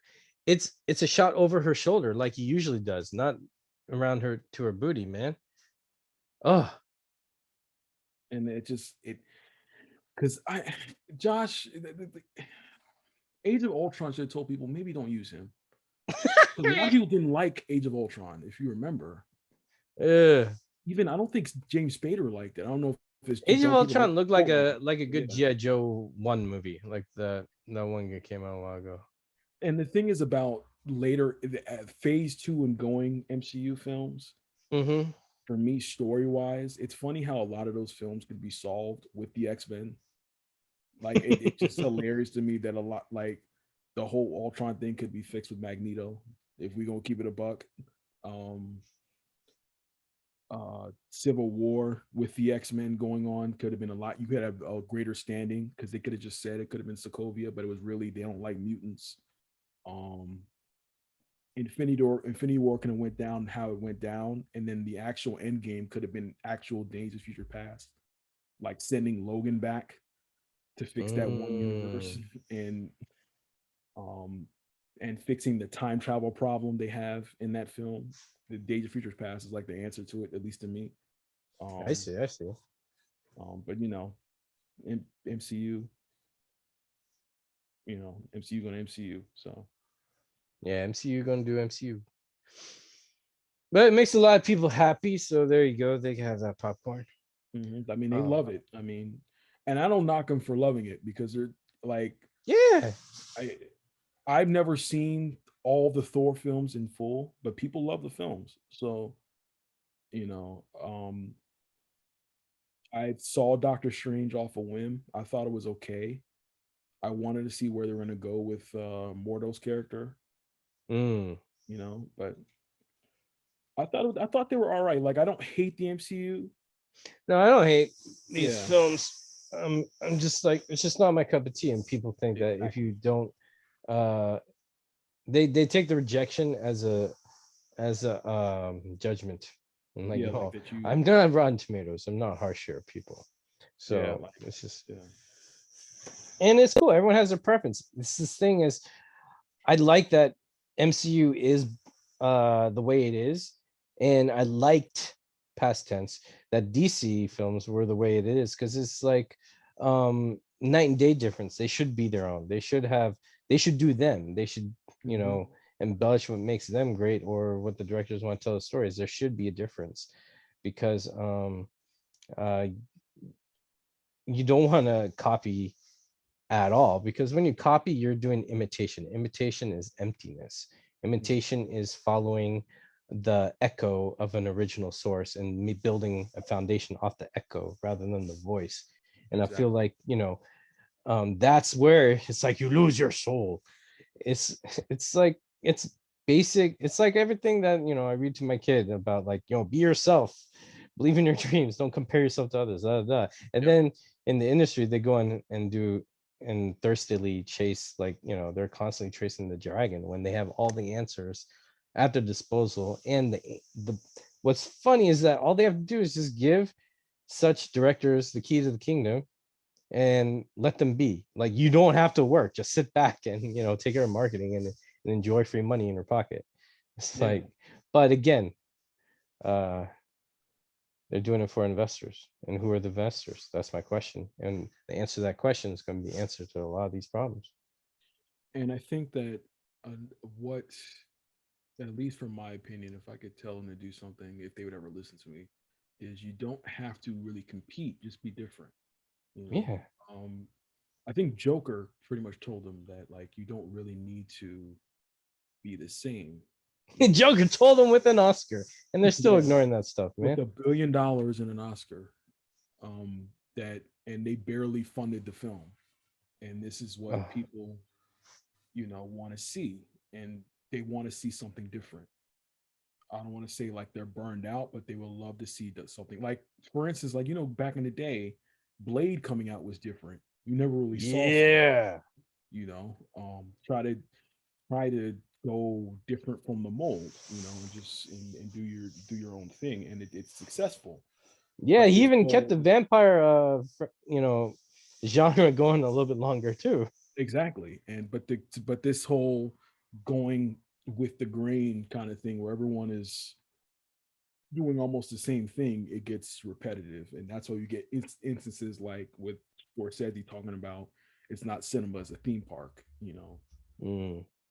and I think we just needed something different. Snyder Cut is something different, you know, because it's a different kind of, well, the whole, I don't want to call it the trilogy, but the DCU films from Zack are different to me, you know. Um, Even Wonder Woman is different to me. I think Aquaman is where it started to turn into the same. But I think Aquaman is the first Justice League sequel that Mm-hmm. was intended to be a Snyder Cut continuation. and I still, because I want to like that film, but I get I feel like that film is succeeding from the efforts and hard work and talents that Zack Snyder provided from his work and film, and Mhm. then everything else was kind of like the direction of Justice League Yeah, without having to recut someone else's film to force it into that Justice verse. And exactly. I think that's why that film was successful, because it got a mix of both fans wanting more Snyder cut and then fans wanting more whackness. And I think that's where they realized Something's wrong. something wrong was when Shazam came out. You know, Hmm. I saw Shazam I didn't. off of yeah. I want a ticket off of from Fandango. Two, Hey, Fandango. you know what I'm They should saying? still Two weeks give you money before, for that. right? 2 weeks I'm just before. kidding. I'm just kidding. I don't know. I can't talk shit on a movie I haven't seen, and so I refuse to. um, But what turned me off of Shazam mhm, was really petty. I was like, they put like underbody, like those muscle Superman outfits you see yeah, that you could buy mhm, for your kid at the Halloween store. It's like they yeah, gave him that the padding that they're using in CW and stuff, so they can save money on hiring trainers for actors when they're in the suit. But Shazam works because he never takes it off. He's just like an ideal.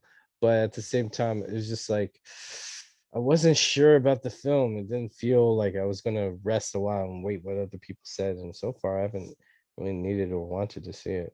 And Zachary Levi turned me off, anyways. I'll say this: um, it's an interesting story.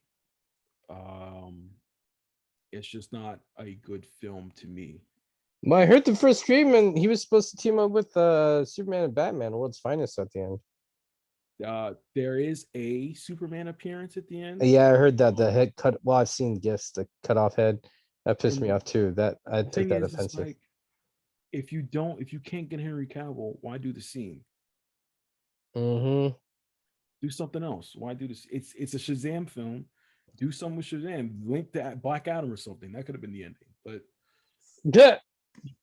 they do what they want to do, and I think the fact that that didn't make enough the money they thought it was going to make probably told them, hey, maybe don't try to be the same. But they did Birds of Prey, and rest is history. So Yeah, I haven't seen Birds of Prey either. yeah, I won't see it. That's one film I have a very short won't see again list, and that's definitely on there. I have a few friends that do vouch for it though, and if I see it, it might be with them, but I don't know yet. It's just I have to wait until I see what the future holds to go, okay, uh I'll check it out at some point. But Yeah. right now, nah, because I kind of, I don't know. It Go just ahead. doesn't What, seem. what? No, even with Black Mask, I have a bad feeling they didn't do him right. Like I feel like he's gonna be more suave, more charismatic, more loose Riddler or Joker like, kind Mhm. of goofy like. Because I like the Black Mask that's more like a mafia dude, because he got the black mask on him because it's burnt onto his face, melted onto Yeah. his face. He can't take it off because it was punishment. Kind of Yeah. like how an extreme punishment, which you see, you hear source of the yakuza cutting fingers off and shit like that. It's Yeah. like a similar one of that, and he came back and rose up in the ranks to be the boss as his revenge. So I Mhm. really like that the character as a villain, his revenge of his origin story was to kill his enemies with success and then kill them. So as a bad guy, he took it to the Yeah. max, and I would love to see that depiction.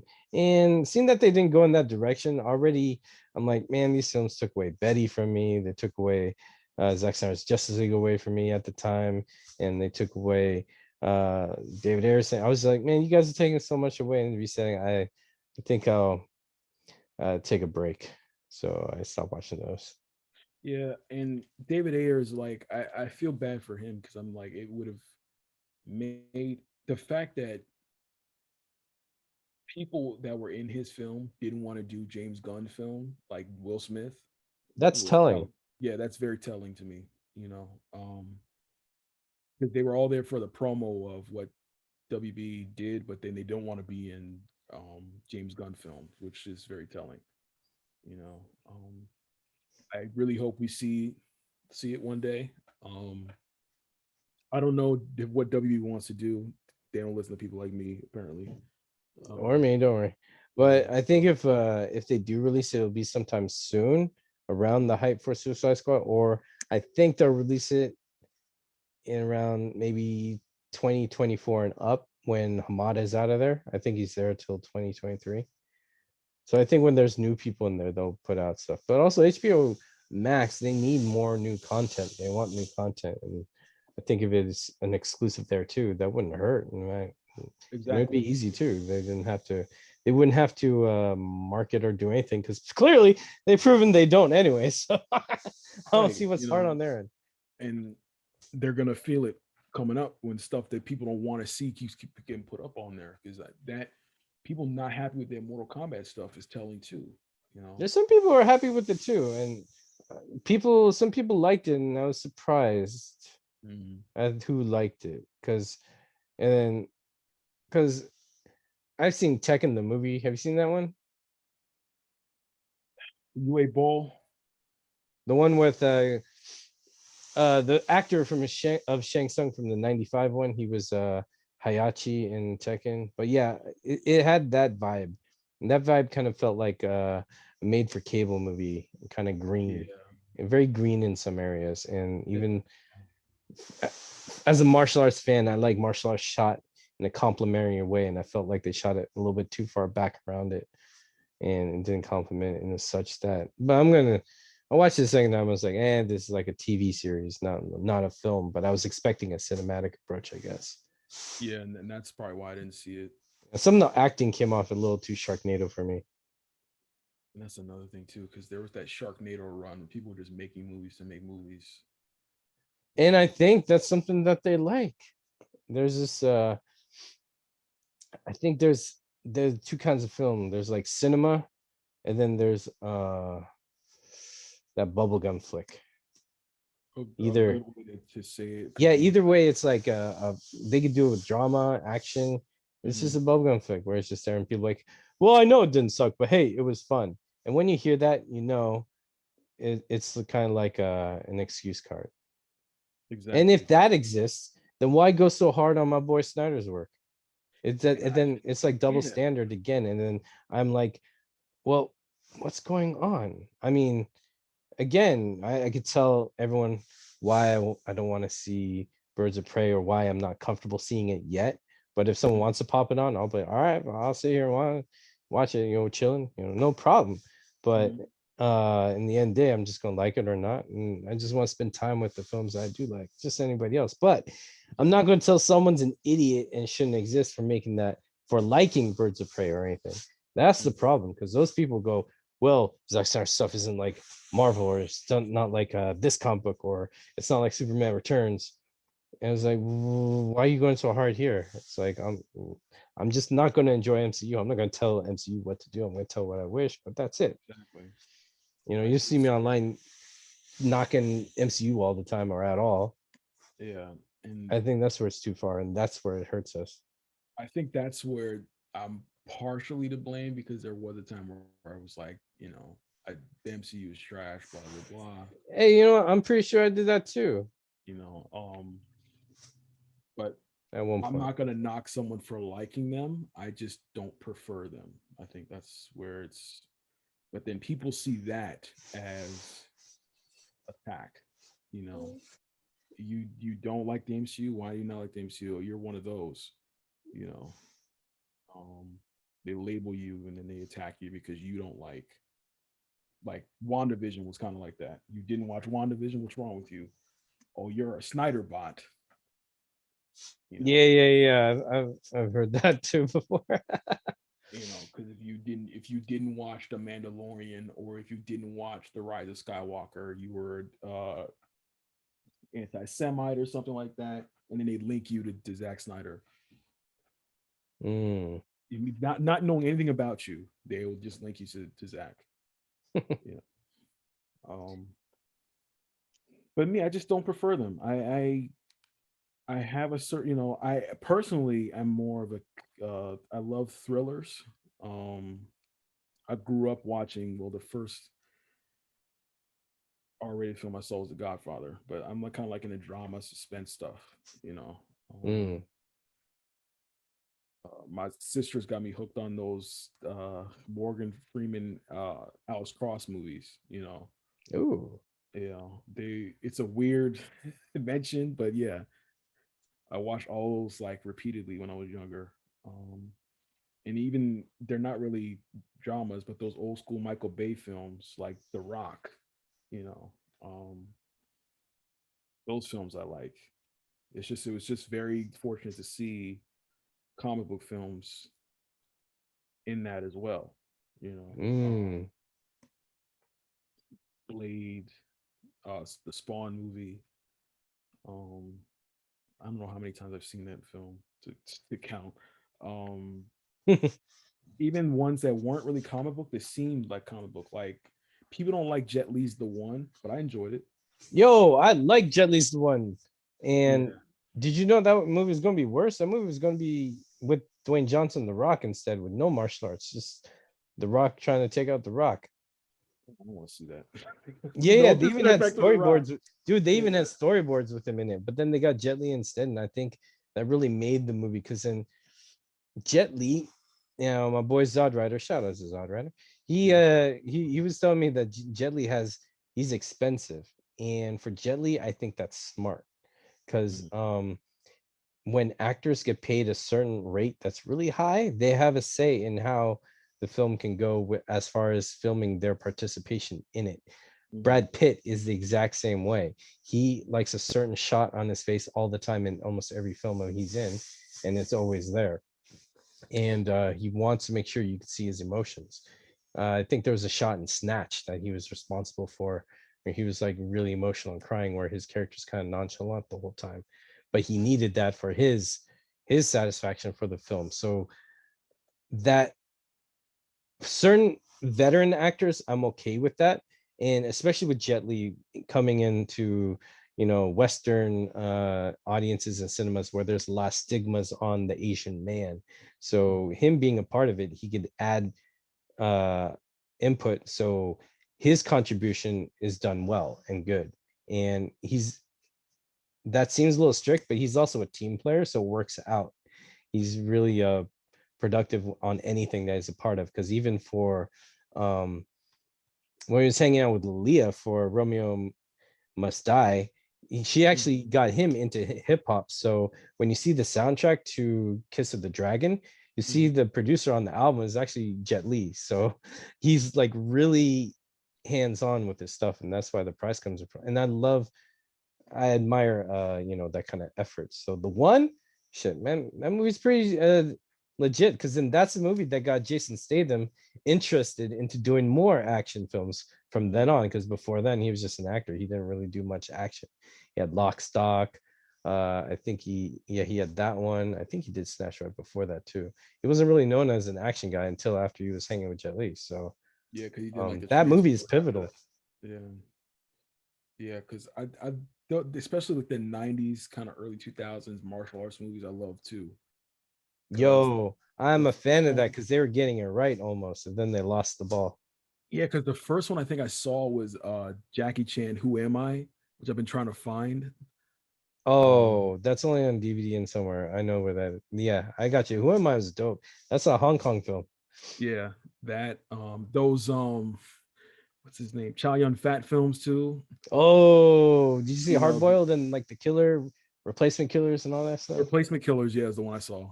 Dude, that movie was. I think that was the first movie by Antoine Fuqua, the guy who did freaking he went on to do Training Day. I think he went Yeah. on to do Olympus Has Fallen. That guy's dope. Yeah, he did Training Day, which if if you're listening, if you've never watched Training Day, come on now. You have Yeah, to sit and watch it. That's the one of hands down, you gotta see that one, man. yeah. Yeah, because he did Training Day, Tears of the Sun. Um, and he did the Tears of the Sun is Equalizer. nice.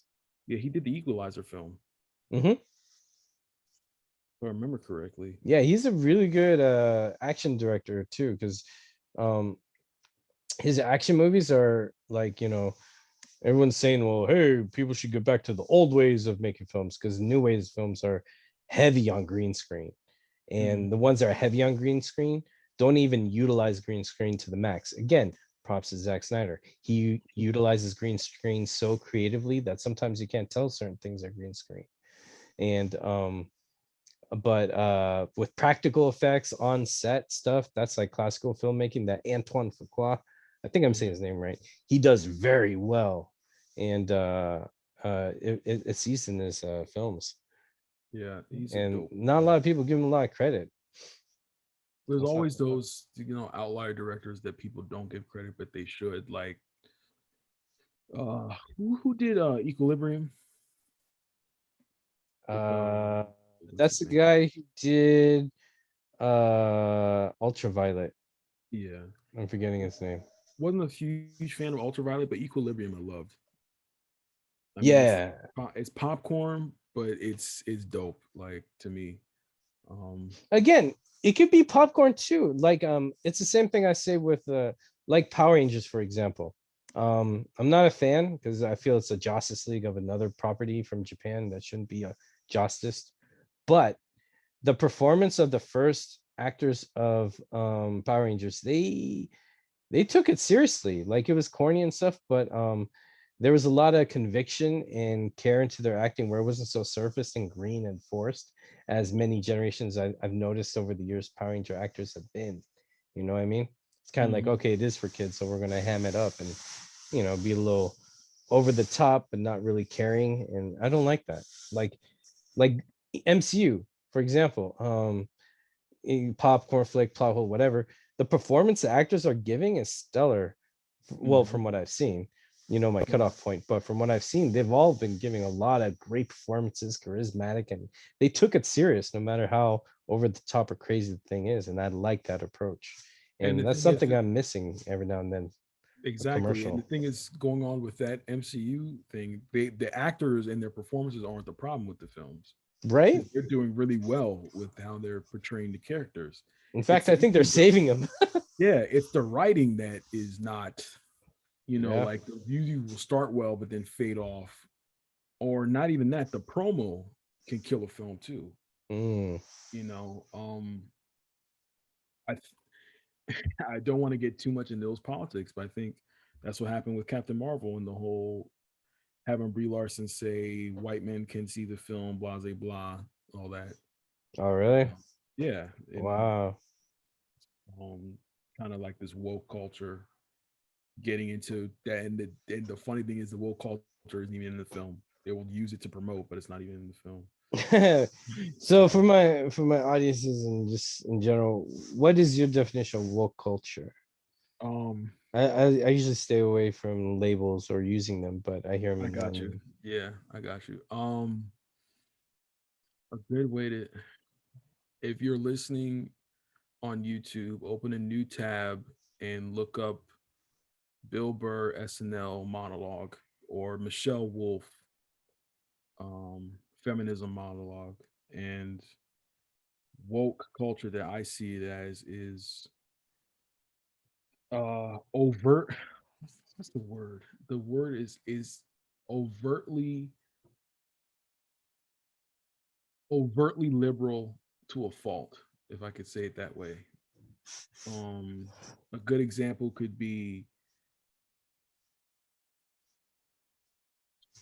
example could be like a if a film doesn't have one specific race in it, woke culture will go off of the deep end off of that film. Um, Hmm. woke culture is like the kind of culture, like say people, let's say critics never really bashed Zack Snyder, and they love this film. Woke culture will attack that there's no quote unquote Middle Easterns in any of his films. Um, Or if they are, they're bad guys, right? Or something like that. exactly, yeah. Woke But then culture, you see Middle Eastern warriors in Snyder Cut defending Earth. exactly, exactly. And I think that woke culture goes so far aggressive with what they do without actually looking up the facts. Ah. So it's Wouldn't that be the same with any extreme political party, pretty Yeah, much. it's true. Um, Just the sides change. yeah, like they go out of their way to defend people who've already defended themselves and don't need their help. Let's Oh, so yeah, like after the math, like after the fact or something, or right, because like in Bill Burr's monologue, he brought up that people of color were being mistreated and were trying to get just to say woke culture took that to the extreme, but then the extreme opposite. Like I don't want to be offensive because I'm trying to describe it in a certain way, no, I but appreciate that. um a good example is like say like there's a film and the perfect casting is Viola Davis and Viola Davis wants to play that role. Okay. Woke culture would be like if the film casted like Jessica Chastain and Jessica Chastain's like, well, Viola Davis does have a say, but I should play this because then we all win, blah, blah, blah. And Hmm. then come to find out the writer's like, no, that's not how I wrote the character, certain ways. Um, Hmm. like I for those who were listening, yeah, just watch that Bill Burr's monologue. He was saying like it was a woke culture was good, and then a certain race of women took it over. Hmm. So Captain Marvel could be an example of that. Um Batwoman's on CW's promo could be an example of that. Um Another good example of that. Yeah, something like that. If you see how they were promoted, you understand what I'm talking about. Hmm. You Now the weird thing with me with because every now and then I do hear these like political expectations that's outside the film criticizing the film, and I see a lot of problems where uh the problems really aren't as prominent as people are making them to be. uh because one thing I had a problem with is that uh like some people want gay representation in film know. and stuff, and that's great, but I was having a problem that they're having a lot of straight actors Yeah. portray gay actors, Yeah. yet when gay actors come to auditions, and I've seen this, they don't get the role for the gay actor. But who Yeah. gets the role? A straight person doing a caricature of the gay community gets the Mhm. role. So Yep. when I want diversity in film, I want gay actors to have gay talent, to have the same opportunities as straight talent to portray whatever character. Because when you're portraying the character, you're not portraying you. It doesn't matter your sexual preference, your religious belief, your religious belief, not religious belief. My God, or your political views. What matters is, can you embellish the sexual representation, the political views, the religious beliefs of the character you're portraying. So it shouldn't have to matter. But then when people play, it's like, oh look, it just bothers me. That's why I really loved that they had Ezra Miller play Barry Allen, and then they didn't change any preference of Barry Allen. You Mhm. know, true, this Barry Allen was a little bit more Wally West, but that's fine. Um, he's young, but Yeah. it's like the diversity is trying to be like even 1995 Mortal Kombat, since Mortal Kombat's in the air. I freaking love the diversity of that film. Yeah. 1995, because production in the beginning was going to make Johnny Cage the lead character. But then the director comes on, he's like, no, I play these games. The Liu Kang is the main character, and in fact, he's a star and a choreographer. So we're going to help him, have him work on choreography as well. And he turned out invent. I don't know if you know this, but the reptile fight and the Mhm. Scorpion versus John Cage fight, those were never written into the story. Robin Shu, the actor for Liu Kang, teamed up with the director to choreograph a fight for Liu Kang versus Reptile and Mhm. Scorpion versus Johnny Cage. The Scorpion and Johnny Cage, the fight was going to end when Johnny Cage did a shadow kick as um the spear was coming back in and Scorpion's hand, and that was going to be the end of the fight. The Mm. director's like, this is not really exciting. And Robin Shou and him, they designed a whole new set, the red set, that realm, for Johnny Cage and Scorpion to fight. They're like, okay, maybe it Mm. teleports you there. And Robin Shou, the actor for Liu Kang, choreographed that whole thing. Which is dope. Which is And really yeah, and the reptile fight, when Reptile came out, originally Liu Kang was supposed to throw Reptile to the ground, stomp him on the face, and then he's dead. But they add a new fight. And Liu Kang casted his buddy, I forgot his name, but the guy who plays Reptile is a good friend of the actor Robin Shou, and he actually gets a role in Beverly Hills Ninja. So mm. he choreographed a fight where Reptile, the creature, created a human form and fought each other, and they went to town there. There's that part where Robin Shou Liu Kang lands on the side of his ribs after being tossed at a kick, and he lands on some pillar or whatever in slow motion. He actually cracks a rib there, the actor, and Mm. then he shakes it off and finishes the rest of the sequence. That's cojones. And that would never have happened if they changed it and had Johnny Cage, the white character, become the hero, and Liu Kang would be on the side person. In fact, they switched it, gave the lead character to Liu Kang, and the actor Robin Shou contributed to the film to make something unique and different. And that film performance, okay, technology wise, it probably won't age well, just like anything else, but the performance will stay there, just like the performance of its predecessor stories like Bloodsport and Enter the Dragon. Those Yeah. performances still stand the test of time because there's a lot of sincerity, there's a lot of heart, there's a true talent in front of the camera before you that's not altered with special effects. Well, not so much, but you get what I mean. Yeah. And that is diversity, working with people, not limiting them based on stereotypes and expectations to sell outside. Because another thing I remember hearing a lot in castings when I was working in Hollywood in the small end was that we are making movies for white people. Because a lot of times I heard that because there would be like a casting thing, and then they're trying to cast some judge for one scene where the judge has like two lines.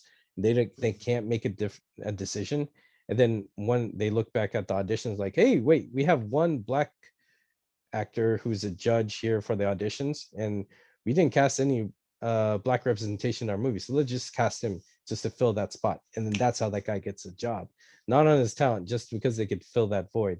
And I've seen way too much of that shit. So when I see stuff like in 1995 with Mortal Kombat and little pockets here and there, that's real Mm. diversity and fighting for it, opportunity, not just saying, all right, we're going to get cheap actors that we could give them a job and then forget about them later. I really want some commitment to culture and a commitment to people, not just what you see at the end on the surface. Because my problem is a lot of people who complain about and want these changes, like people who did see Justice League and said, hey, at least that's my Superman, they were happy for only 5 minutes, and after that they move on to doing something else. So they spend Yeah. all this fucking time complaining about our films that it not meets their stereotypical presentation of whatever.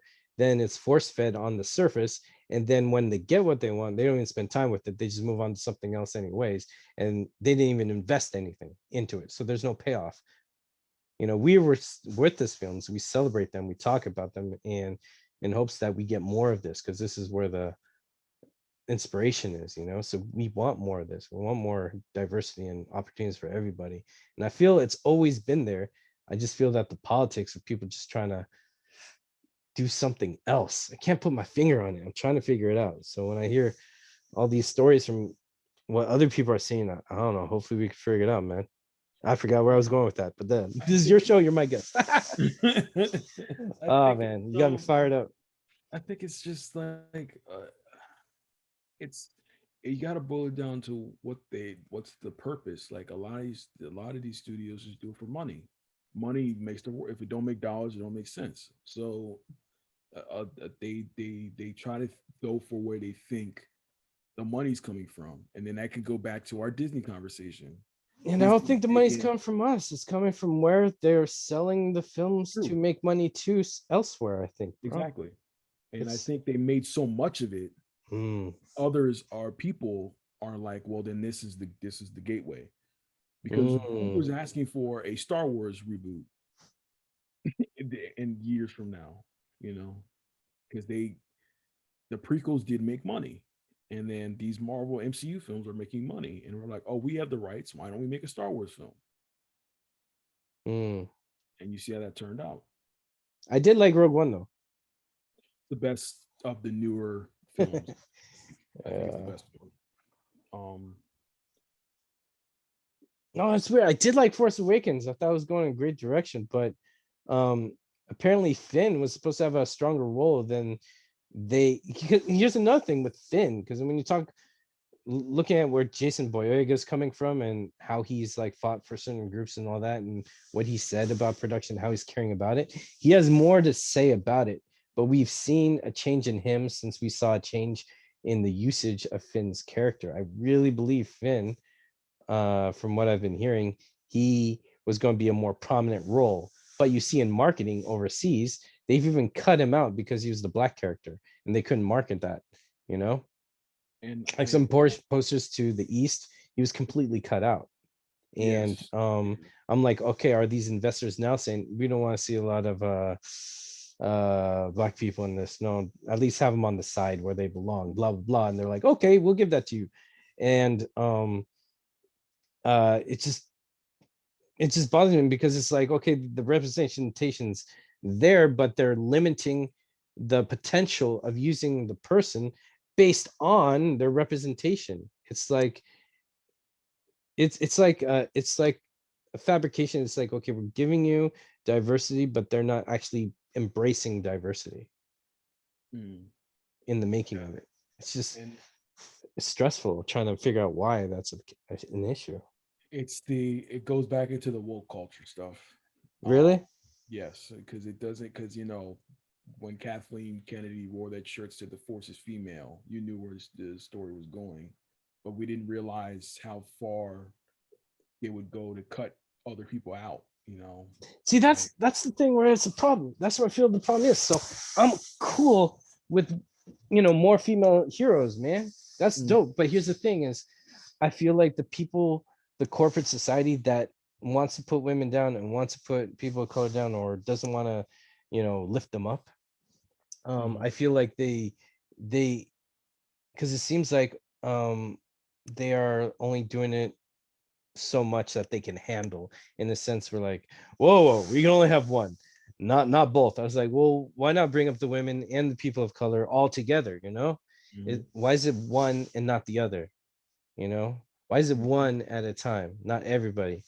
and and it's something that I feel like has been organically trying to get there from ever since, like, stuff like Mortal Kombat 95 and moving on up here. It's just like I feel like oh, okay. I have another theory that the people that are against women and against the people of color are acting or trying to make it look like they're doing good when in a sense they really aren't.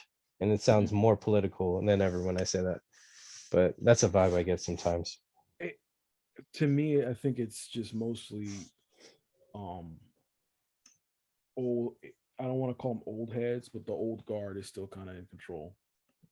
Um, Even though they're trying to do Mm-hmm. new things, the old guard is still showing its head from time to time. The old Um, guard. because I kind of that's where I took the Finn stuff because story wise,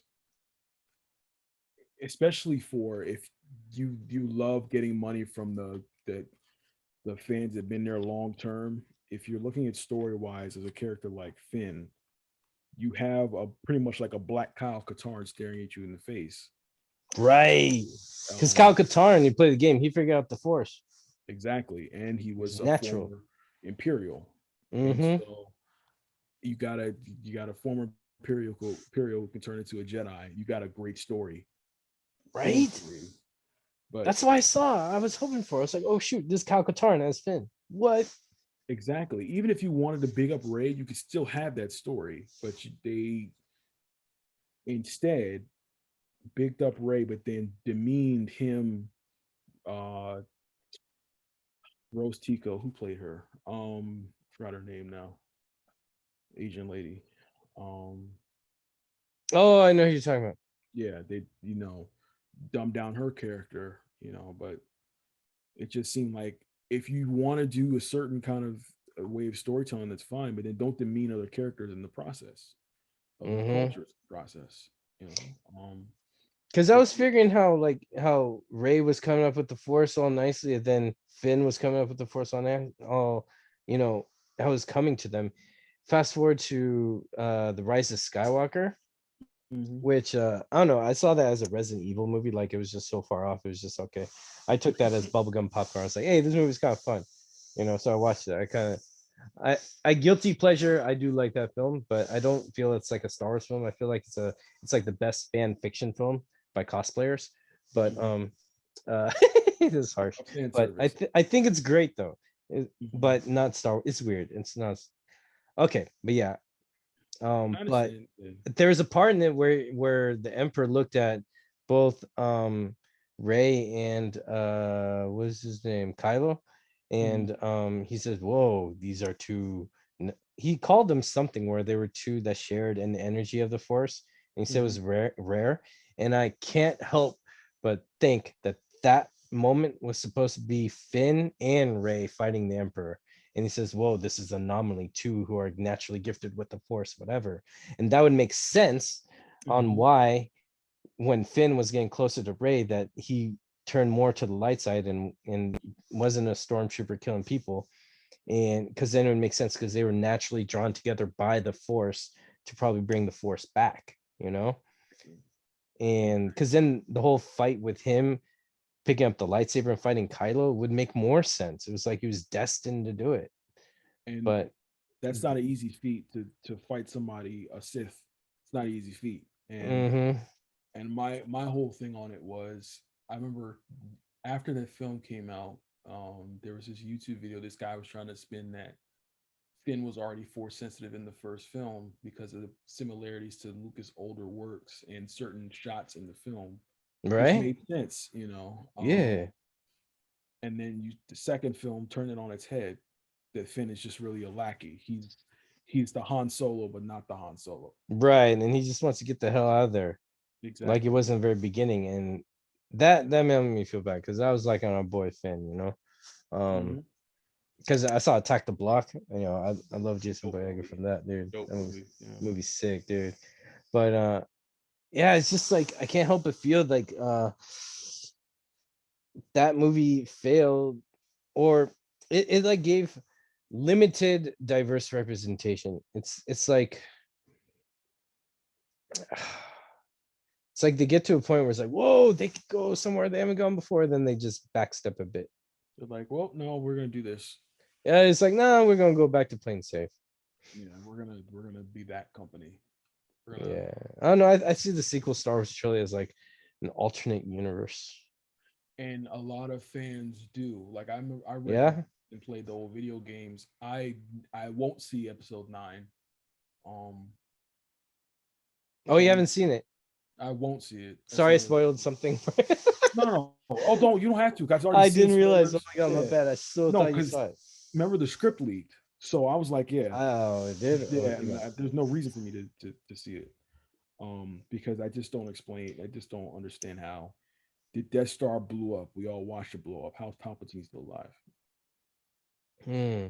Like it disintegrated, and Mm-hmm. it did make sense to me. But you know, Dark Horse Comics actually had something, an explanation how, because Dark Horse Comics actually continued from Return of the Jedi in their way, and they Mhm. had the Emperor come back, but his way, he had like all these pods of Mhm. other beings, clones of him and his younger self, but Yep. they're at their best physical peaks. So he's super up with steroids or whatever the hell they used back then. Yeah. So when he died, his force energy carried his consciousness, traveled space, and entered in one of those pods, and he came back in that body. Exactly. So I'm like, That is hey, what I was thinking. that's dope. Yeah. Because the stories before Disney bought the whole Star Wars stuff were some of the most dope stories. Like the Oh, whole the Force Timothy Unleashed Zahn stuff. books, man. Yeah. The whole. I don't know if you remember the Force Unleashed, the video games with Yeah, Vader's yeah. secret The guy who appearance. held it in reverse. Yep. But you gotta now we have just have to live with what they have. I mean, Rogue One was a good thing that they did. The Mandalorian seems like it's a good thing that they did. I started watching Mandalorian up to episode 4, and I like it so far. I think, Mhm. and I didn't know that Mandalorian takes place 10 years after Return of Jedi. So, Makes sense. it's in a way I'm very glad it's there because so far I've enjoyed it, and I'm gonna continue watching it. I'm just still watching Snark Cut. I'm I on understand. my I'm on my 23rd viewing of Snark Cut, but The Mandalorian feels like a great way to, if you want a sequel to Return of Jedi, I Mhm. suggest Mandalorian if you're not feeling the new sequel trilogy. I'll have to check it out. I just haven't been able to because I saw the episode with Ashoka Tano at a friend's house. Um, Okay. it's like which is in the recent season, and so that's where I'm like, okay, I have to check this show out. I just didn't want to be like in my head feel like, oh, is this a CW version of The show feels like Red Dead Redemption, man. It feels like a video game where he's okay, leveling up his armor because he gets to upgrade as he goes along in the story, but also they've got some interesting nods to lore in Star Wars. And George Lucas has a lot of input on that show too, so I feel more comfortable watching it. And because there's this I think it's in the first episode you see this guy who's this alien who herds a certain mount beast you could ride, and that mount beast is from these offshoot Ewok movies that were non-canon but still from George Lucas about Ewoks taking care of this human family that crashed on their planet. And they made two of them. And there's a creature in there that you never see in any Star Wars until The Mandalorian. I was like, what? They gave props to like a Star Wars special for kids. That's cool. I pretty don't know. dope. I was geeking out. Yeah, that's pretty dope. Yeah. So they have a lot of care for the world in that, and the Mhm. fact that there's a nod to Order 66 and Revenge of the Sith. Yeah. I am enjoying it. I'm looking forward to finishing it. So Mhm. I recommend you check it out too, bro. Especially since you do have Disney Plus. Yeah, I mean, I do. It's funny because I'm paying for something that I don't even use, which is Oh, I like, hate that, man. I had to get rid of Hulu for the exact same reason. yeah. I mean, I originally got the plan because of like the ESPN 30 for 30s, and then Hulu had that Fire Festival doc. That's really why I got it. Hulu was how I kept up with Raw and SmackDown, but I haven't been really into WWE lately, so Neither have I. cancel that. I really stopped after Punk left. That was kind of Me my too, bro. When yeah. Punk left, I was so that was like justice right there, man. Mhm. And I didn't watch until 2018 because they Mhm. started implementing more talent from Japan. So I was like, all right, let me give it a shot. But then, they disappoint again. But then we have Yeah. AEW doing great stuff. New Japan is still there. So I'm good. I watch so much wrestling. I have access to so much wrestling. We all do. So it's really cool. Mhm. But Exactly. again, WWE rolls in a weird way, just like Warner Brothers. And I'm used to that in a bad way. So when I started the Snarkum, started no, I didn't start Snarkum. When I started getting into the Snarkum movement, I was kind of familiar with like, just this frustration with fans and the company that Mhm. shackles in their like castle the things that we love. It's Exactly. weird, man. It's stressful. I wish I was an MCU fan because they seem pretty happy. They get what they want. They Yeah, they honestly do. What they get what what they what the want. hell? I envy MCU guys.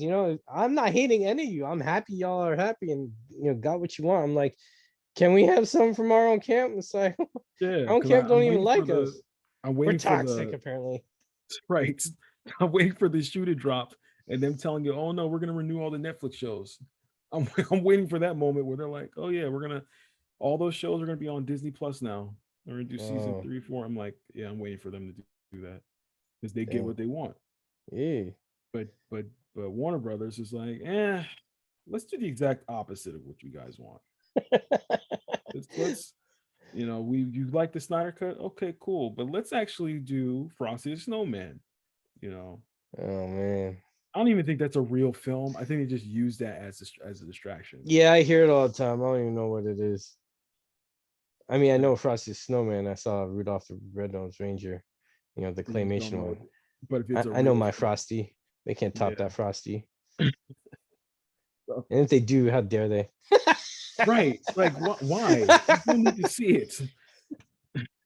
uh, Why do we? I mean, if you're gonna do it, do it animated. Why do we need to see a live action Frosty the and Snowman? I think Michael Keaton already handled that role anyway. So don't even touch. Exactly. Don't disrespect Michael Keaton. But then don't lie to us and say, "Oh, Jason Momoa is playing Frosty," uh, which is hilarious. The Ray Fisher stuff. Um, what you think about all that, man? I think there's definitely truth to what he's saying. My theory is Jeff Johns has info, some Me Too level info on people in that studio that he gets protected like that Mm, because it other people because it also I'll say this, let's say this to begin with. Josh is at fault, but I didn't like how they completely focused as him as the problem. mm, Like it seemed like the media wanted the Josh stuff to come out, but then when we say other people in the studio, Toby Emmerich, John Burr, Jeff Johns, all of a sudden we have to shift the focus to somewhere else. We can't talk about it. mm-hmm. But then when it's Josh Whedon, oh no, we're hearing about stuff on Buffy, how he treats people and all that stuff. But other people, apparently, we can't talk about it. It's some weird mix, man, because you have other Brian Singer, like other people like that, Right. who have even probably actual court cases too and issues, and then yet they're protected. Exactly. It's like I have a feeling that I think when someone's kicked out of their little club, they rat out on them or something, or they need to rat out on someone to keep. It's the more I talk about it, it sounds like they're all mafia, but it seems like they rat out their people or punish them or let them get caught or don't back them up, or if they do get caught, they try and save everyone else they can that they can. Exactly. And I think And that was, it just seems like a little inner circle club. And yes, if that. anything, they're the toxic ones. They're the cult. Yeah. And because okay, yes, he wrote some comics back in the day. That doesn't say that he's not a bad person. A la like a Bill Cosby. The Cosby Show is a great TV show. Bill Cosby is a horrible person. Yeah, see, Um, the thing is, people, there's talent. Like, someone could be a good ball player, but they're a bad person. But hey, they won the game. They have such great skill. Oh, I wish I could play like you. mhm. It's like talent, skill, trades. They don't reflect morality. And this is how I feel about Trump. And forgive me, I said we won't get political, but I am not a fan because I feel he's not a good person, and that will reflect in decisions and representation and enabling certain people based on the personality, not to let alone business marks. That's separate. But there we go. Um, Mhm. again, it's like the same kind of toxicity I see as these people. It's like, Right. okay, they could do a good story, they could do a good job, they could get the job done. But as people interact with each other. And then if you're not good or kind to people and you use people and stab them back and whatever, and cause harm, then the rest of what you do is only useful to to what's on paper, Exactly. and it doesn't Yeah. guarantee the other. Example of that is Amber Heard. Mm, You know, it's overwhelming with the evidence that she's not a good person, but people still, well, Zach, but other people still cast her. You know, uh-huh.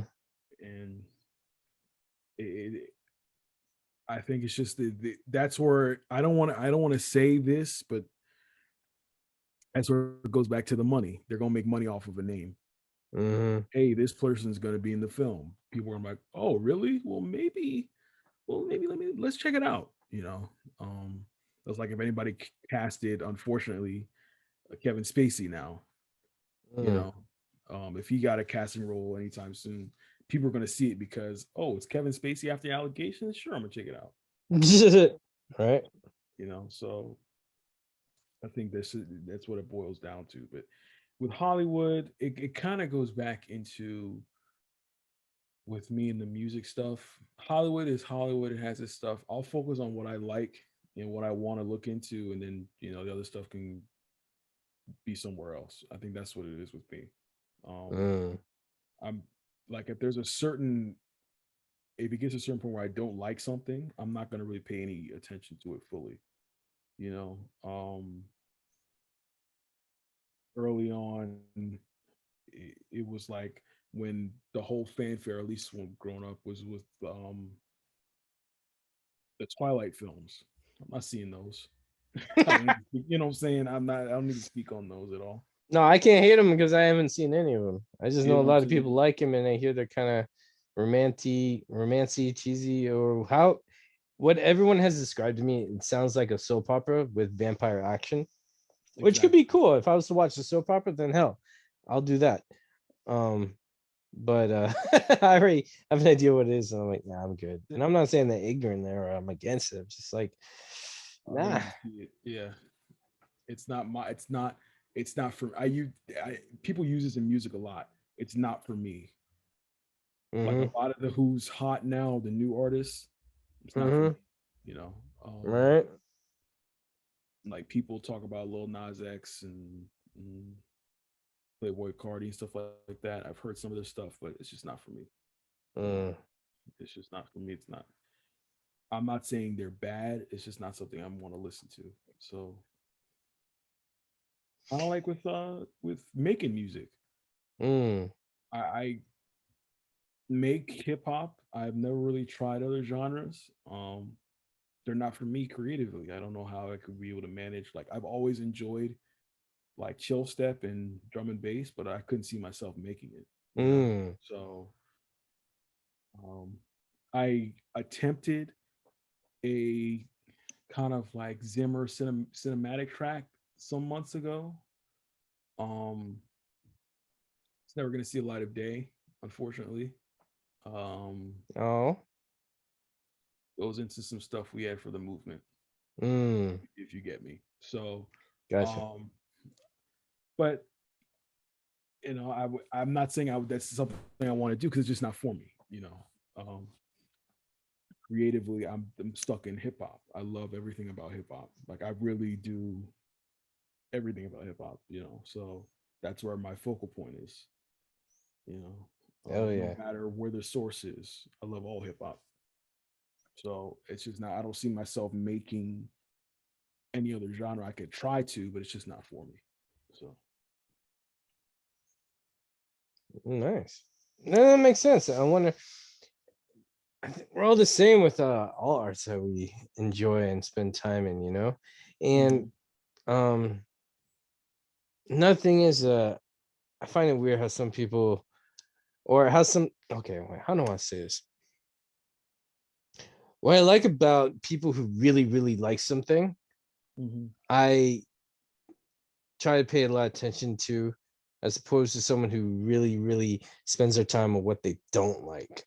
Yeah. And I know it's funny, we were very critical today in this show, but um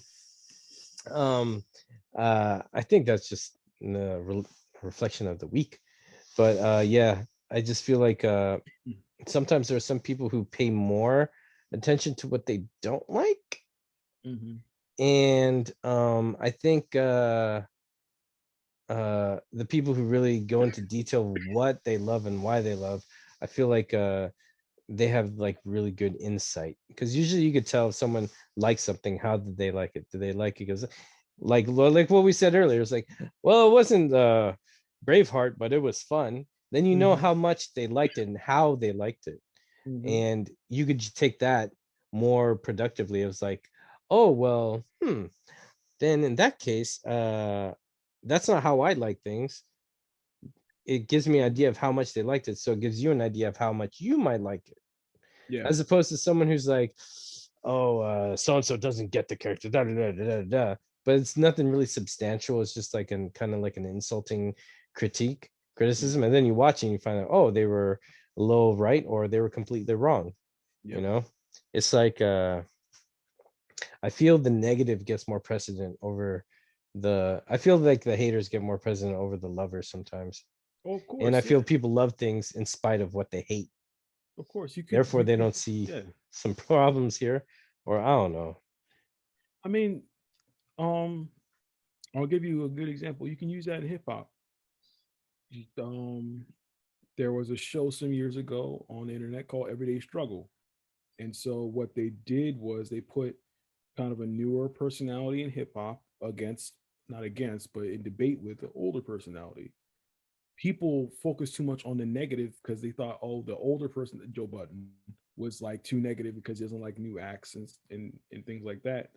And I'm like, I don't think that's what it is. He's just giving his critique, you know, Mm, and he does like new acts, but that's what they do. They kind of they love to divide it so that the attention on the old gets attention, but it's negative attention. Like they'll say mm, that a lot of newer, I'm rambling at this point, but they say like not of older acts don't like the newer acts, and I'm like, is that the truth? You take one older act's opinion and you throw everyone from that old generation under the bus for it. You know, one older rapper may not like a newer rapper, but then all older rappers are condemned off of one opinion. You know, because they want to put that focal point on it to try to paint him as in the wrong. You know, mm. it's you can use that even in movies with Scorsese. He doesn't prefer the MCU. That Mm-hmm. doesn't mean he thinks it's an abomination. Doesn't think you're abomination for liking it. Yeah, he just it's not something he prefers. But the attention that's given to it is like, oh no, he thinks it shouldn't be made. Period. You know, Mm, and so that's where the negative attention I think comes. Like kind of like with Zack and Batman. You know, with Ben's Batman is a quote unquote killer. Um, but you got to understand why before you say you run with that narrative, because I always say with watching this entire DCEU on the Snyder side of stories, a lot of things that he brings out is that every one of the heroes has someone in their life that if they lose them, they go crazy. You know, Wonder Woman with Steve Trevor, Superman if he lost Lois, and I always thought Batman because he lost Robin. mm, Um, Remember me and another guy were talking about that may have been Dick Grayson Robin, and that's a whole nother thing too. You train this guy to be your replacement, and he just dies at the end of the Joker. You don't know what a person, you know, how they're gonna flip. So you got to examine why he may be like this, which could then be explained further down the line. But still, you got to see the overall, you got to see the whole story before you run with something different. mm. You know, but people love focusing on the negative. It seems a lot more. And what I feel, my observation with that is, I feel people, because the main criticism I found towards Zach's work, especially from BVS on, is from two camps. One camp was a specific way of how they wanted the DC characters represented according to a certain era of the comics, right? Mm-hmm. There's that one, which I thought wouldn't be a problem, seeing how Zach showed it looked like BVS was his version of Batman Returns. I mean, The Dark Knight Returns by Frank Miller, Mm-hmm. which is an alternate universe. And I feel like Batman having Lois Lane being a redhead, Batman having Perry White being a black guy, I feel Mm-hmm. like he's giving you enough notes to say this is an alternate universe or a new universe, you know? Just like Young Justice doesn't follow the same timeline of stuff, which are things that have been done before. So Exactly. I feel that's one thing that was lost among some fans who were expecting that. And I say that's fair to a degree because, like me with the MCU in this conversation, I said I had some expectations from Marvel and didn't win me, so it's not for me. But Exactly. so that's why I give people the pass there. I draw the line though when they say that shouldn't have been made and it's a piece of shit. I'm like, no, no, no, no. You're wrong. It is not your cup of tea, but it is not a piece of shit. AKA And Collider. right. So then the second part I feel is the camp that expected the Marvel treatment. Mm-hmm. Now, the Marvel treatment works for Marvel because in my opinion, since before Iron Man came out, no one was rocking any Iron Man decal. No one was rocking any Thor decal on their cars. No one gave a shit about these characters. So they could come from zero and do whatever the hell they want. Mm-hmm. These DC characters have been established and familiar for a long ass time. Flash never had his own cinematic movie, but so many people rocked Flash for a long time because that's how powerful and known the character is. You know what I mean? Mm-hmm. Like, so they had that expectation. So I understand that a bit, but don't knock the film. So that second part, I think of people were expecting a Marvel treatment and pacing because Zack's films they took their time. They didn't a lot happened, but it was never really rushed.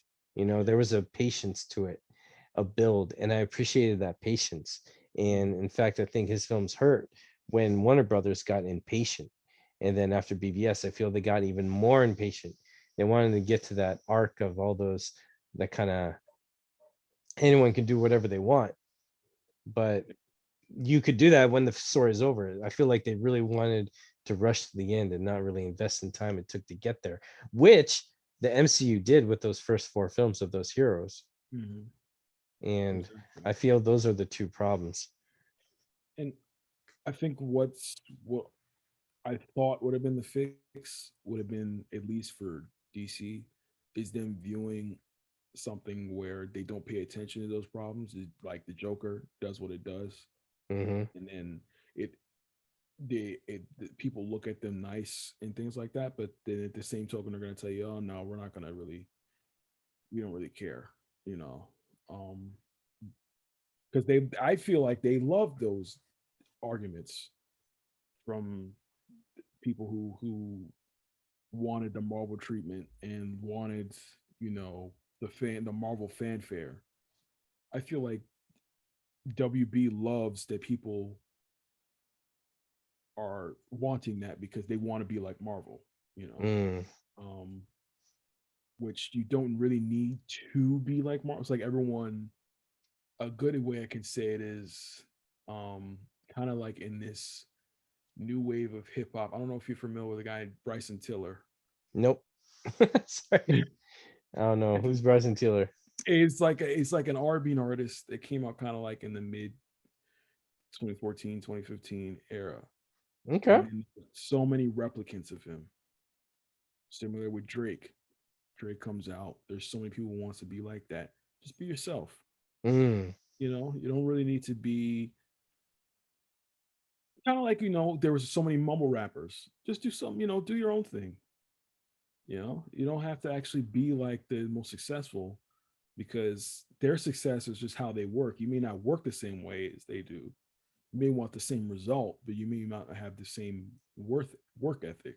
So just do Mm. something that's comfortable for you. You don't have, like WB, do what's comfortable for you. You see, you see how much people love the Snyder cut because it's different. You know, that's a real villain. You know, Mm. real villain. Do your own thing. You don't have to necessarily be, you know, just like somebody else. Somebody else does it a certain way because it fits that narrative. It may not fit yours. Like you said, these characters have been well established, so it may not fit that certain way that the other studio does it. So just do it on your own, you know. It doesn't have to Yeah, be the same. man. We rambled a lot. Yeah.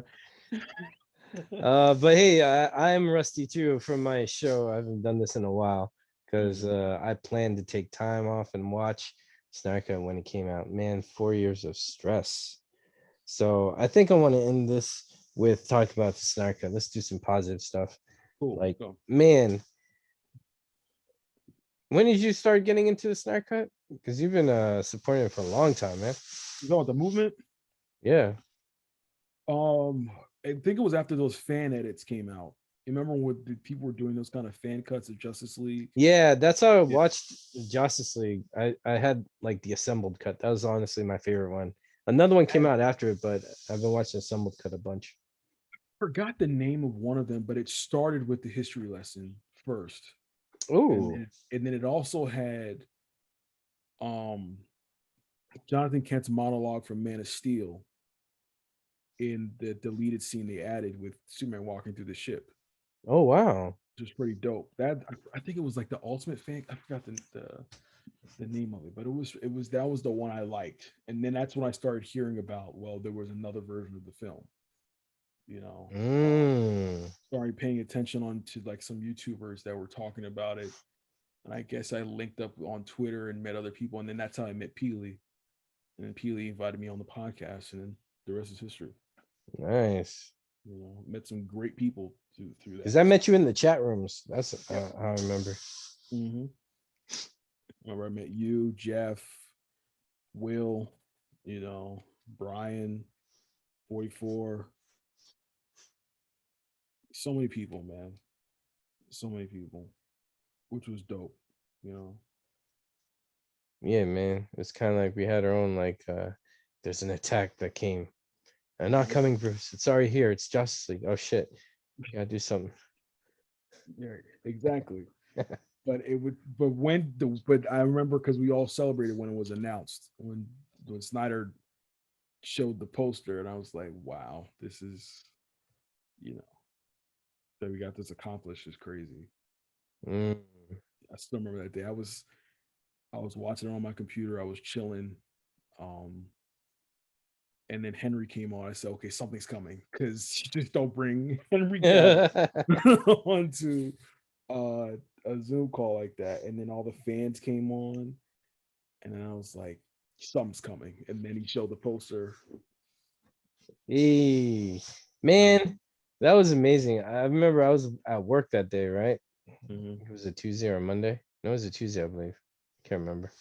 Um, I had done the Zod Rider show the night before, and he was he.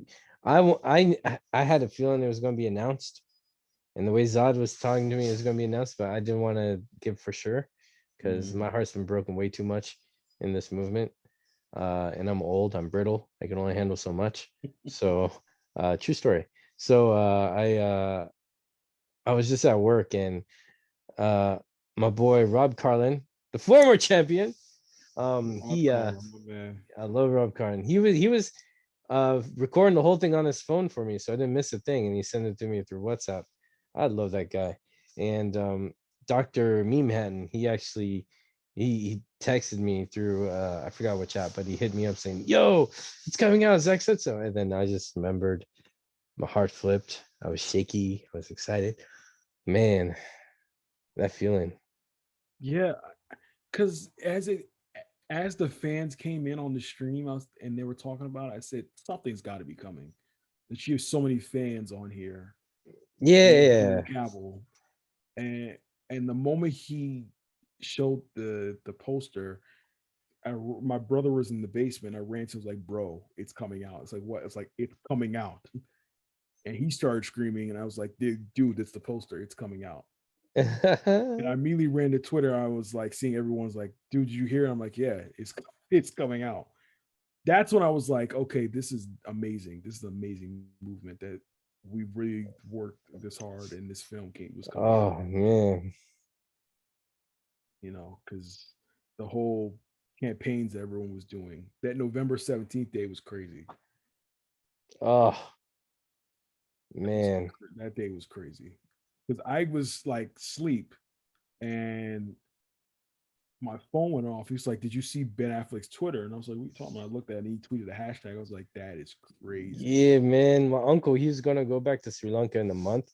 Mhm. Uh and I don't know when he's gonna come back to America. So I was gonna be like showing him places. I took him to Universal Studios. because he Mhm. knows I love film so much. In fact, he came to one of my own castings when I was casting something for one of my own projects. Because Mhm. it's like he's like, whoa, this is what film works is like a little bit. He was impressed. And I love my uncle. He was a good help. So I was Mhm. taking him to Universal Studios to educate him on like, hey, this is how film works, because they have a lot of cool stuff there, cool shows. And I remember at 44 was blowing up my phone. Everyone was blowing my phone, like, oh, guess who tweeted this? And I was like, oh dang, this is Mhm. huge. So I pulled over because Universal Studios is right not far from Warner Brothers lots. So Mhm. I made a video in front of their lot. It's like, yo, for 2 years, guys, release the Snyder cut. And on not in front of one of their gates, I forget which. Mhm. So the timing worked out perfect for that day. I knew it was gonna be big. So I was gonna tweet throughout the day because at theme park there's a lot of sitting down, a lot of rides, and a lot of Yeah. waiting in line. So it's easy. Mhm. But I never knew it was gonna be that huge, man. That I got like a lot of hope that day. Like I remember SnyderCon, I got a lot of hope. That Yep.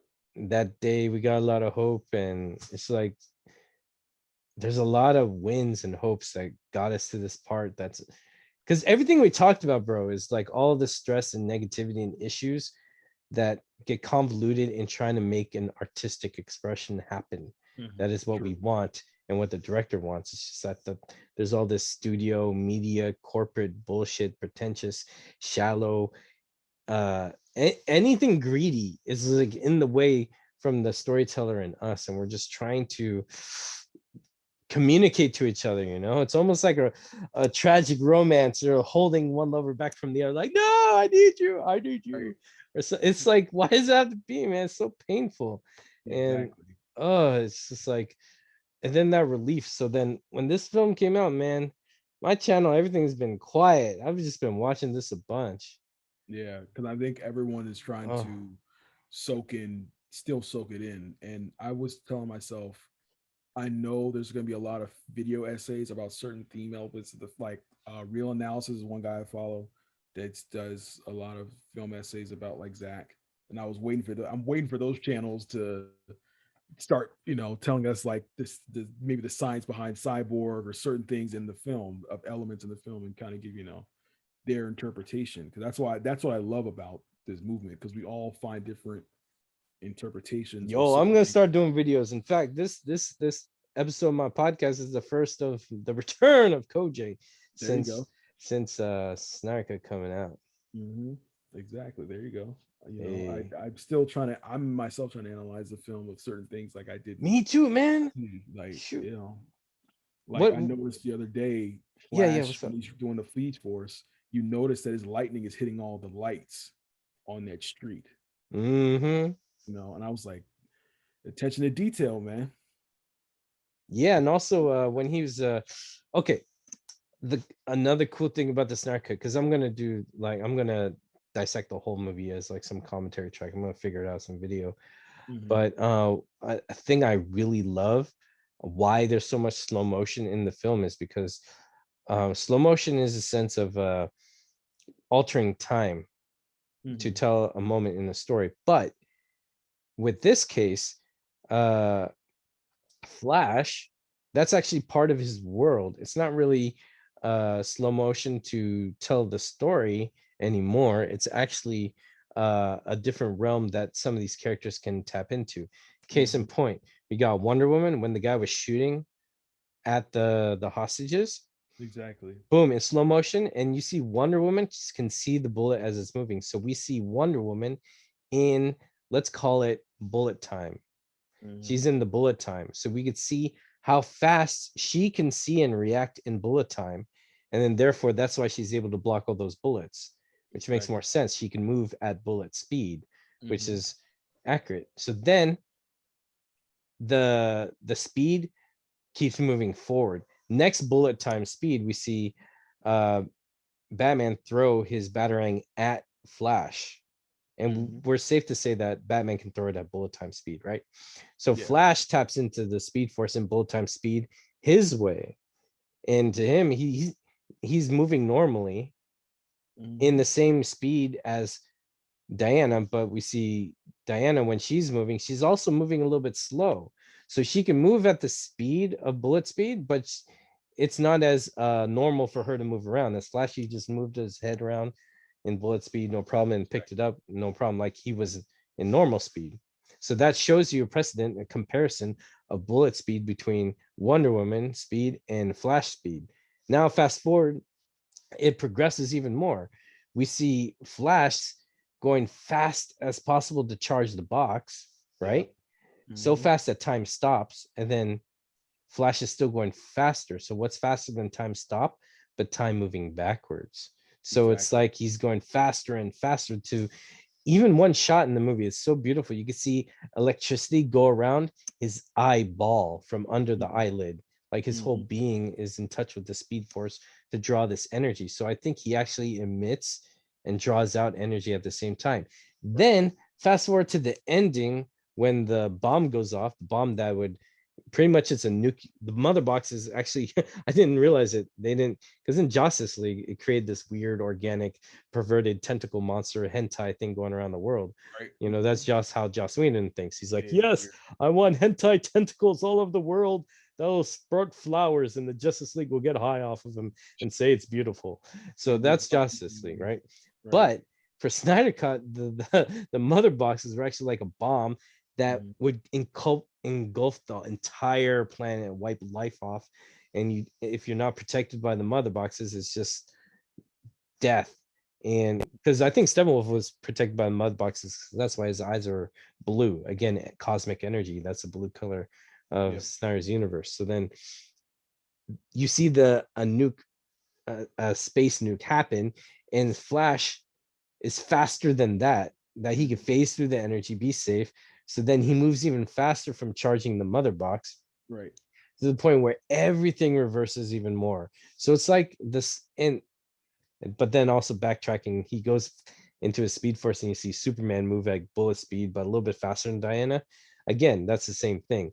His speed progresses. So the slow motion use in Snyder Cut is fucking brilliant because it's actually showing the progression of how fast Flash is going every time they use it, even when Flash is not in the scene. Right. It's fantastic. That's like one of my favorite points we've seen in that whole thing. Right. You know, and just from that is a whole video essay. I'm just waiting for so many people just to come I'm up gonna do that too, because with that's also why I say that. I think why, because Iris she didn't hit the end of that truck as fast, but I think that because Flash is moving fast around it, I think it caused more momentum around to make the car flip further. right. So Right. it's just like there's so much in this film, and that's what we want: rich, deep content, heart driven, with an actual beginning, middle, and end for the film's piece. And if it adds to a bigger piece to the puzzle, it's that's cinema, bro. That's Exactly. unapologetic uh cinema trying to push forward. And some people are saying, well, the film isn't boring, it's a success. Because I heard that with a recent Mortal Kombat film. But it's just that there's that's the quality that needs to be put in. But I see that I feel like they'll take that, shelve it, and go, okay, just like how you said that small element is a video essay, right? Imagine Warner Brothers, they hold this in their vault and they look at that small element and they go, this is not a video essay. That small element is a movie or a climax of a two-parter to a CW show we could use. Because this shit was written and completed in 2016. Right. And anyone who worked on it, like Jeff Johns, had access to the script and all the ideas in it. From 2016 and on, I feel people have been ripping certain parts of Zack Snyder's thing because they're like, hey, instead of make one good movie, why don't we just take elements and little pieces out from this movie and turn them into 5 other movies and sell those off, and then just keep this hidden forever. So then let me ask you a question. I know we're keeping it positive. Let me ask you a question. It's always positive. if, if Jeff Johns has access to this, do you believe the theory that he's still good friends with Feige? Yep. And did Because you he's posted that after this shit. exactly? They And you flaunted also- their friendship after this. right. And do you also believe the theory that a lot of elements that we saw in the Snyder Cut, we saw in Infinity War, that came out after? I can't was- say that because I haven't seen Infinity War. I just heard about it. Well, You have The to tell me time, that part. everyone knowing a vision of what happens later. Because honestly, I Time thought it. travel, the Yeah, the overarching villain with a motive, because you notice how they kind of made Steppenwolf look like trash in Justice League. he looked The weird, man. He looked like Liam Neeson with STDs growing on his off his chin. I thought they like what I always thought was they got some picture of Liam Hemsworth, took the beard off, and that's what they used for the CGI in Justice League. Huh. Because it looked so he had some sort of similarities with Desaad's face, but they humanized him a little bit. Mm. You know, which I mean they wanted to do what they wanted to do, but they kind of downgraded it. But I was pretty much getting into the theory that Disney also had access to that script as well, and certain similarities are with certain parts of their film, time travel, the hero that doesn't feel up to the task, as in Thor and stuff like that, and all that. Well, I Very much feel like taking Adam out, shrinking guy, and then Ant-Man comes out. I'm like, right, right. because Which was another another reason why thing I in love Hollywood Snyder is Hollywood doesn't like Asian male leads. That's another thing in Hollywood I've heard a lot. which is funny because now we're getting the Shang-Chi and the Ten Rings. Which is funny because Zack Snyder planned Adam to get his Right. own film, which is cross American Chinese made, which would be Mhm. great. Exactly, and I would love to see that film. I would really love to see Ryan Choi's as Adam. Yeah, because Yeah, that's also coming from Snyder's concept of what scientific cosmos and comic stories would tell, because he's right. shrinking. Who knows what kind of worlds that he can embellish? And that would have been great. In fact, I would love to bring Zack Snyder back for an Adam movie. If they were to bring him back, they got to bring Ben back too. I think we all I deserve agree. that Batman film. We all deserve that film. Hmm. Um, there's certain characters in literary media that if you're doing a live action version of it, that's automatic money, and Batman's one of those characters. I think the Batman is going to be the Batman film. I suspect that film is the production that was going to go behind for Ben Affleck's, but they just gave it to Matt Reeves because the stuntman in the Batman resembles Ben Affleck's figure way more accurately. Because when I saw the stuntman for the Batman, Mhm. it looked like this thing because they cast actors to look like stuntmen to really resemble the actor as much as possible, because from a distance certain things pick out. So the stuntman for the Batman looks like the stuntman who has the same chin line or similar chin line to Ben Affleck than Pattinson, because Mhm. Pattinson's jawline is very thin. It goes down to like a little point, and Right. he's got those cheekbones that come out, so he's got that really sharp Euro model look, whereas Ben Affleck looks like the type of jock type of model look, Armageddon, the jock Right. guy, see, so he has that kind of jawline, and they're distinctively different, and the stuntman looks like he resembles more Ben Affleck, and it just looks like they took the production that was meant for him and just gave it to another storyteller, which is great for the Right. storyteller, but I wonder how much was given to him too, because we were going to have Deathstroke playing mind games following Batman, trying to take him out, and hurting him enough to get him to the point breaking point to where he can fight him to the death or take him out or whatever. Now I'm wondering if the Batman is going to be the same way where the Riddler is playing games to make Batman go on a wild goose chase to end up in a point where Batman and Catwoman will have to team up against an enemy, just like in the Batman where it was Batman and Batgirl teaming up against an enemy being Deathstroke. Because So my if I see question, that, then I think yeah. your theory is 100% spot on. Because my question is, because I remember reading early on, and I don't know if it's true, but that Will and as Deadshot was supposed to be in the film as well. Yep. So wondering, is that where they got the Gordon angle, or another character's angle to be assisting Batman? The Deadshot was going to help Batman. Damn, that'd been cool. Holy shit. I don't know if it was true or not, but I remember reading that I the haven't heard Deadshot. that, but I like that.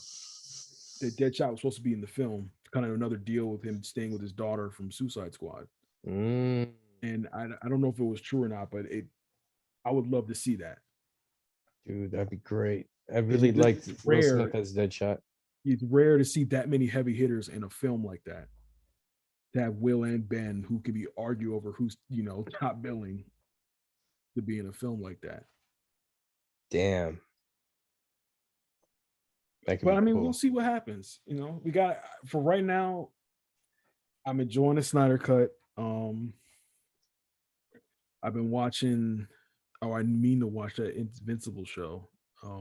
I started watching the first 10 minutes because I Mhm. really just I don't know. I started watching something and I was like, all right, this looks good. I'll check it out later. Quickly get out and watch Snyder Cut again. That's Right. what I think. Mortal Kombat, because I love Mortal Kombat so much, is the only thing I saw from beginning to end, and then went back to Snyder Cut. Like I everything else, I've saw. only seen a little bit, and then I go back to Snyder Yeah, because Cut. that was me. I saw a couple episodes of The Boys. Shout out to our friend Manu, but I agree with him. I'm just not a fan of that show. I Oh, really? No, I haven't seen the show. Just like Black Lightning, I could sit through maybe 2 or 3 episodes, and I can't watch. I can't watch the rest of the show. But I went right Oh, back to the really? I Snyder like Cut. Black Lightning. Um, What didn't do I it for love. you? I didn't do it for me. I love the CW universe. Like Arrow, when it came out, was dope to me. Dude, that first season was something else. Yeah, that They first used season so was much. unmatched. Yeah. What's cool about that first season for a show, they used like a single light to light a lot of scenes. Like one scene, it was just like a lot of shadow and orange. Another one was just like this blue just bleeding in. Another one, green was coming in from somewhere. I was like, dang, this is nice. But then it kind of got like everything else. I think once the turning point for me for that show was after they've established the Flash show and Supergirl show, when they got into the crisis stuff, when they started to do the crossovers, I think that's when everything kind of flipped on its head. Mm. Not to disrespect them mixing characters, but like the huge like when Vandal Savage showed up, I think that's when the show, kind of around the time where Lucifer premiered on Fox, is where the CW show kind of fell off to me. Mm. But But that first season was just amazing. mm, So, I think what the CW does is good for what the CW can do, like TV wise. yeah. I think because um, what I saw from the Marvel films, they felt like cinematic versions of TV specials. Mhm. Because they had like this multi-camera energy and feel. Like they, granted, special effects and scope, yeah, they'll be there, but the camera work felt like a TV series Mhm. more than a film. And I feel like that MCU style uh in DC TV is perfect. I think it works great for that because uh comics do have like a episodic kind of commercial style storytelling where a comic comes out once a month, having an episode come out once a week and carry. I feel that does work. That's comic accurate as well. It's just that Mhm. some of those stories are also so put together that when you do put the issues together, they make a graphic novel that works like a film from beginning, middle, and end, and all the 5 parts of the story. So I feel like the stuff that they want to do that's campy and all that, I think TV is perfect for that. I just feel Right. like when they go to cinema, they have an opportunity to push the envelope in the graphic novel direction, which Right. is rare to get. And I think that they should embrace that more. But they can make commercial movies too. It's just that I feel, why does it have to be that you can make only commercial movies and then the cinematic movies have to suffer? Why not make cinematic movies and commercial movies? It's like, Right. make them all. And you see, the classics are usually cinematic movies, not really Right. commercial movies. So why not, do Mm. that? Which is why I love the Snyder Cut, because that's Yee. a cinematic movie. That is, I remember it was like 3 in the morning when those preview codes went out finally, Mm. and I was sitting there just like, I'm not going to sleep. I'm going to finish watching this. I'm not going to sleep. You know, I got to the scene with Flash is saving Iris. I was like, this is dope. The soundtrack works, the ambience works. You know, it was an overall great scene. And then you get Cyborg's intro into the film, and that's a great scene. And then you see how Zach would have done Atlantis, and that's a great scene. You know, Mm. with them not really speaking unless it's in a bubble. Like they actually speak like fish a little bit. Well, he had the thing that when they're not in the bubble, like you can't talk underwater Mhm. because of the the science behind it and the volume and density of water carrying sound, that they actually make high pitch uh dolphin sounds and clicks to communicate, that Mhm. if they want to talk they have to create an air bubble so Mhm. then that they can communicate. And I thought that was brilliant uh Exactly. thought put into it, and I love these details. Oh, Exactly. I not to knock Juan, but I kind of preferred that but they I'm not knocking one for that because I yeah. think that part was more of the Justice universe. Mm-hmm. Remember reading somewhere that when in Aquaman, when Ocean Master flooded the the coast, Hmm. Batman was supposed to appear. Really? Yeah, Wow. like Batman was going to assist in like helping the flooded areas. I don't know if that was true or not, but Oh they dang. originally had Batman and Superman helping with some of the flooded areas. That's where you would see them, you know. So That'd be yeah, interesting, bro. Holy crap. a justice one character at a time, you know. Mm. Um, which Wonder Woman isn't justice, but I remember reading that planned ending that they had. I don't know if you read it. Yeah. I read that too. And here's the thing is that that could have been changed by the Jeff Johns camp. Mm-hmm. However, it still honored the timeline of Snyderverse. Yeah. Just like because here's the thing, BVS was going to be a different film, and I don't think Superman was originally going to die at the end because Metallo was supposed to be the end guy, but Warner Brothers Yeah. wanted Doomsday. And then I think Zach being smart is like, well, a Doomsday would signify, death of Superman. So I think what Zach did to bring Doomsday into it by having a Doomsday creature created from Zod Mm-hmm. is brilliant, because then you get him fighting a Doomsday creature, but not necessarily the actual Doomsday, because the actual Doomsday had destroyed Wegthor Moon, that circular circles Krypton that you see in Man of Steel, Right. and Zach confirmed that. So it's like, um, it's so few directors can really take the bullshit thrown or taken away from the studio and still recover and continue to tell the story without any hindrance to the story. Right. And that's a testament to him. And when people criticize Zach and the decisions made, it all comes down to they don't like what Warner Brothers has done. It's not Zach. But Right. I think the cleverness of Warner Brothers is putting it all on Zach so they Mm-hmm. can continue doing the same bullshit and get away with murder. And one thing I was talking to my brother about, because you didn't really notice it during Man of Steel when they were creating it, that kind of stuff. Mm-hmm.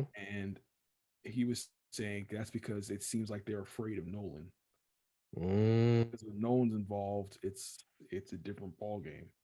because he has the So prestige, the respect, the power. right, and he's bringing them money if you were to walk away because y'all know Mm-hmm. him. And so He's their Matrix right yeah, now. yep, And that's what I feel hurts David Ayer, because I feel Suicide Squad was going to be his breakout film as a director, because mm-hmm. he's still kind of like if we're going to use pro wrestling terminology, I feel like David Ayer is still in the indie scene. He's not on any big show yet. Yeah, And Zack Snyder just did the CM Punk final bow out or something, and he's moving to another show, another promotion, aka Netflix. yeah, So and I think with Ayers, I don't know how will come up. to be. But I've always said there's a certain type of person in media, if they promote something, a studio will move.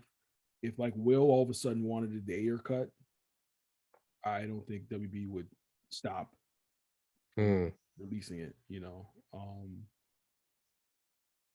if because so far I've only heard of the guy who played Diablo being the one that, and of course, what's his name? Dave Bautista has been saying a Ayer cut and things like that, but that's it. Hmm. But if you get more actors that were in the film to kind of boost it, like, hey, we need to see it, you never know what could happen. And some people are saying it is it. See, the interesting with area cut, people are saying it's definitely going to happen, and some people are like, meh. Yeah, that's why I'm like, I just want to, get me on where we're 100% confirmed that it's coming. Then I'm definitely happy. But I really want to see it. I just Yeah, need to man. know what's the truth. Like, is it coming? What do we need to do? So Because I recommend everyone read the book. It's only like $5 or $6 on Amazon. Mhm. The novelization of it, because that novel was based off of the script that they used for Air Cut, not Before it the end changes. cut. Yep. Yeah, because the changes happened in the editing studio like in the span of 3 months, while these novelizations are scheduled to be in print as the movie comes out, which means that they're being written during shooting based off of the original script. So the person's sitting at home with the original script trying to make a book, a novel version of it, and there you go. That's probably the closest we have to Air Cut, and I'm reading it. I love it. I recommend everyone check it out. Yes, please do. I'm Oh yeah, echoing man. that. I'm echoing that. You gotta check it out. Give me your address. I'll send it to you. I'll give it to you off the street. Yeah. Oh yeah. Not now, but Yeah. yeah. Yeah, That'll man. work out. How do you feel? I had Snark playing in the background. We started this when Hippolyta Awesome. shot the arrow to tell Diana, and now I'm at the. I just finished the end credits, so we just this is Snark at length, man. The whole film? No, no, no. Hmm. Well, right now it ended like 5 minutes ago, but we've been having this podcast from when Hippolyta tells her Amazon sister, men won't know what it is, she will, or whatever. Yeah. That's when we started, and now Snarkut's over. So I've seen Snarkut 24 times now. Gotta watch it again, man. 25. Oh yeah, 25. I'm gonna keep on. This is actually the first film I'm keeping track of how many times I've seen it. I always want to do that. There's some films I know I've seen like twice, but the Mhm. films I love, I lost count. But this one, Yep. I'm keeping count, man. Yeah, like, I don't know how many times I've seen Fight Club, but I know how many times I've seen Snyder Cut. Dude, Fight Club is a brilliant movie with a dude. David Fincher is another well unsung. He's not that popular, but his films are fantastic. Did you know he did a Michael Jackson music video? Yeah, I know you did. My sister's a Yeah. huge fan of Michael. Oh, I still love Michael. It's Yeah, like fuck, man. His music video for Who Is It? Oh man, that was great. exactly. And with Fincher, I like his work. Gone Girl's on my list of never seeing again. Oh really? Just I not a haven't seen that fan of one. just not a fan of that film. I not Fincher, just that film. Oh, okay. Fair Um, enough. I made a joke to my brother that, well, you'll have to see Gone Girl, but I made a joke to my brother that American Beauty is a spiritual sequel to that film. The Huh. way it ends, like as a joke. Oh, Yeah, yeah. okay. So, but you'll have to see Gone Girl. I'll tell you, you should see it. You should see it. Okay. I'll give it a shot. You know, I think you'll like it. Nice. Anything else you want to tell the people in the audience who've made it this far? Sorry for coughing. Something got in my throat. I was No, you're coughing like crazy, like nah, a you're second fine, ago. man. You're fine, man. But yeah, appreciate it's very chill. Fortunately, I didn't go into full rant mode like I normally do. Hey, when I bring you back on, you can. Yeah, that'll be something. But I appreciate y'all listening. Follow me on Twitter at Def Justice. Um, Instagram, same thing, and we'll connect. What about music wise? SoundCloud and other stuff. Oh, so music. So if you do go to my Instagram, which is Def Justice, or if you go to that website, defjusticeproduction.com, you'll get access to everything that I create. Um, especially like because just looking up Def Justice on your stream provider or SoundCloud, Bandcamp, you'll find my music. But if you go to defjusticeproductions.com, that's where you'll find everything. Hey. So and let me know what you think. I really do enjoy when people tell me what they think about music. So take a listen, let me know. And that'd be cool. We'll rap. We'll connect. Hey, thank you for being on my little podcast here, bro. Telling your story and thoughts, and it's amazing, man. And all you listening, definitely follow him. Music is great. I'm a huge fan, and let him know what's up, like I told you. And you feeling restore the Snyderverse is the way to go? I do, and I'm waiting for a hat. All right, I'll send you one. Yes, I'm waiting for a hat. So all right, I will hook you up, bro. Yeah. I'm glad you said so because I have a few prototypes and stuff, but I'm making more. But yeah, I'll send one to you, brother. Please do, because definitely we really do need to restore it. Amen to that. All right. Well, everyone, y'all know what to do. See you around, and be well, be safe, be kind, and restore the Snyderverse. Yes, sir.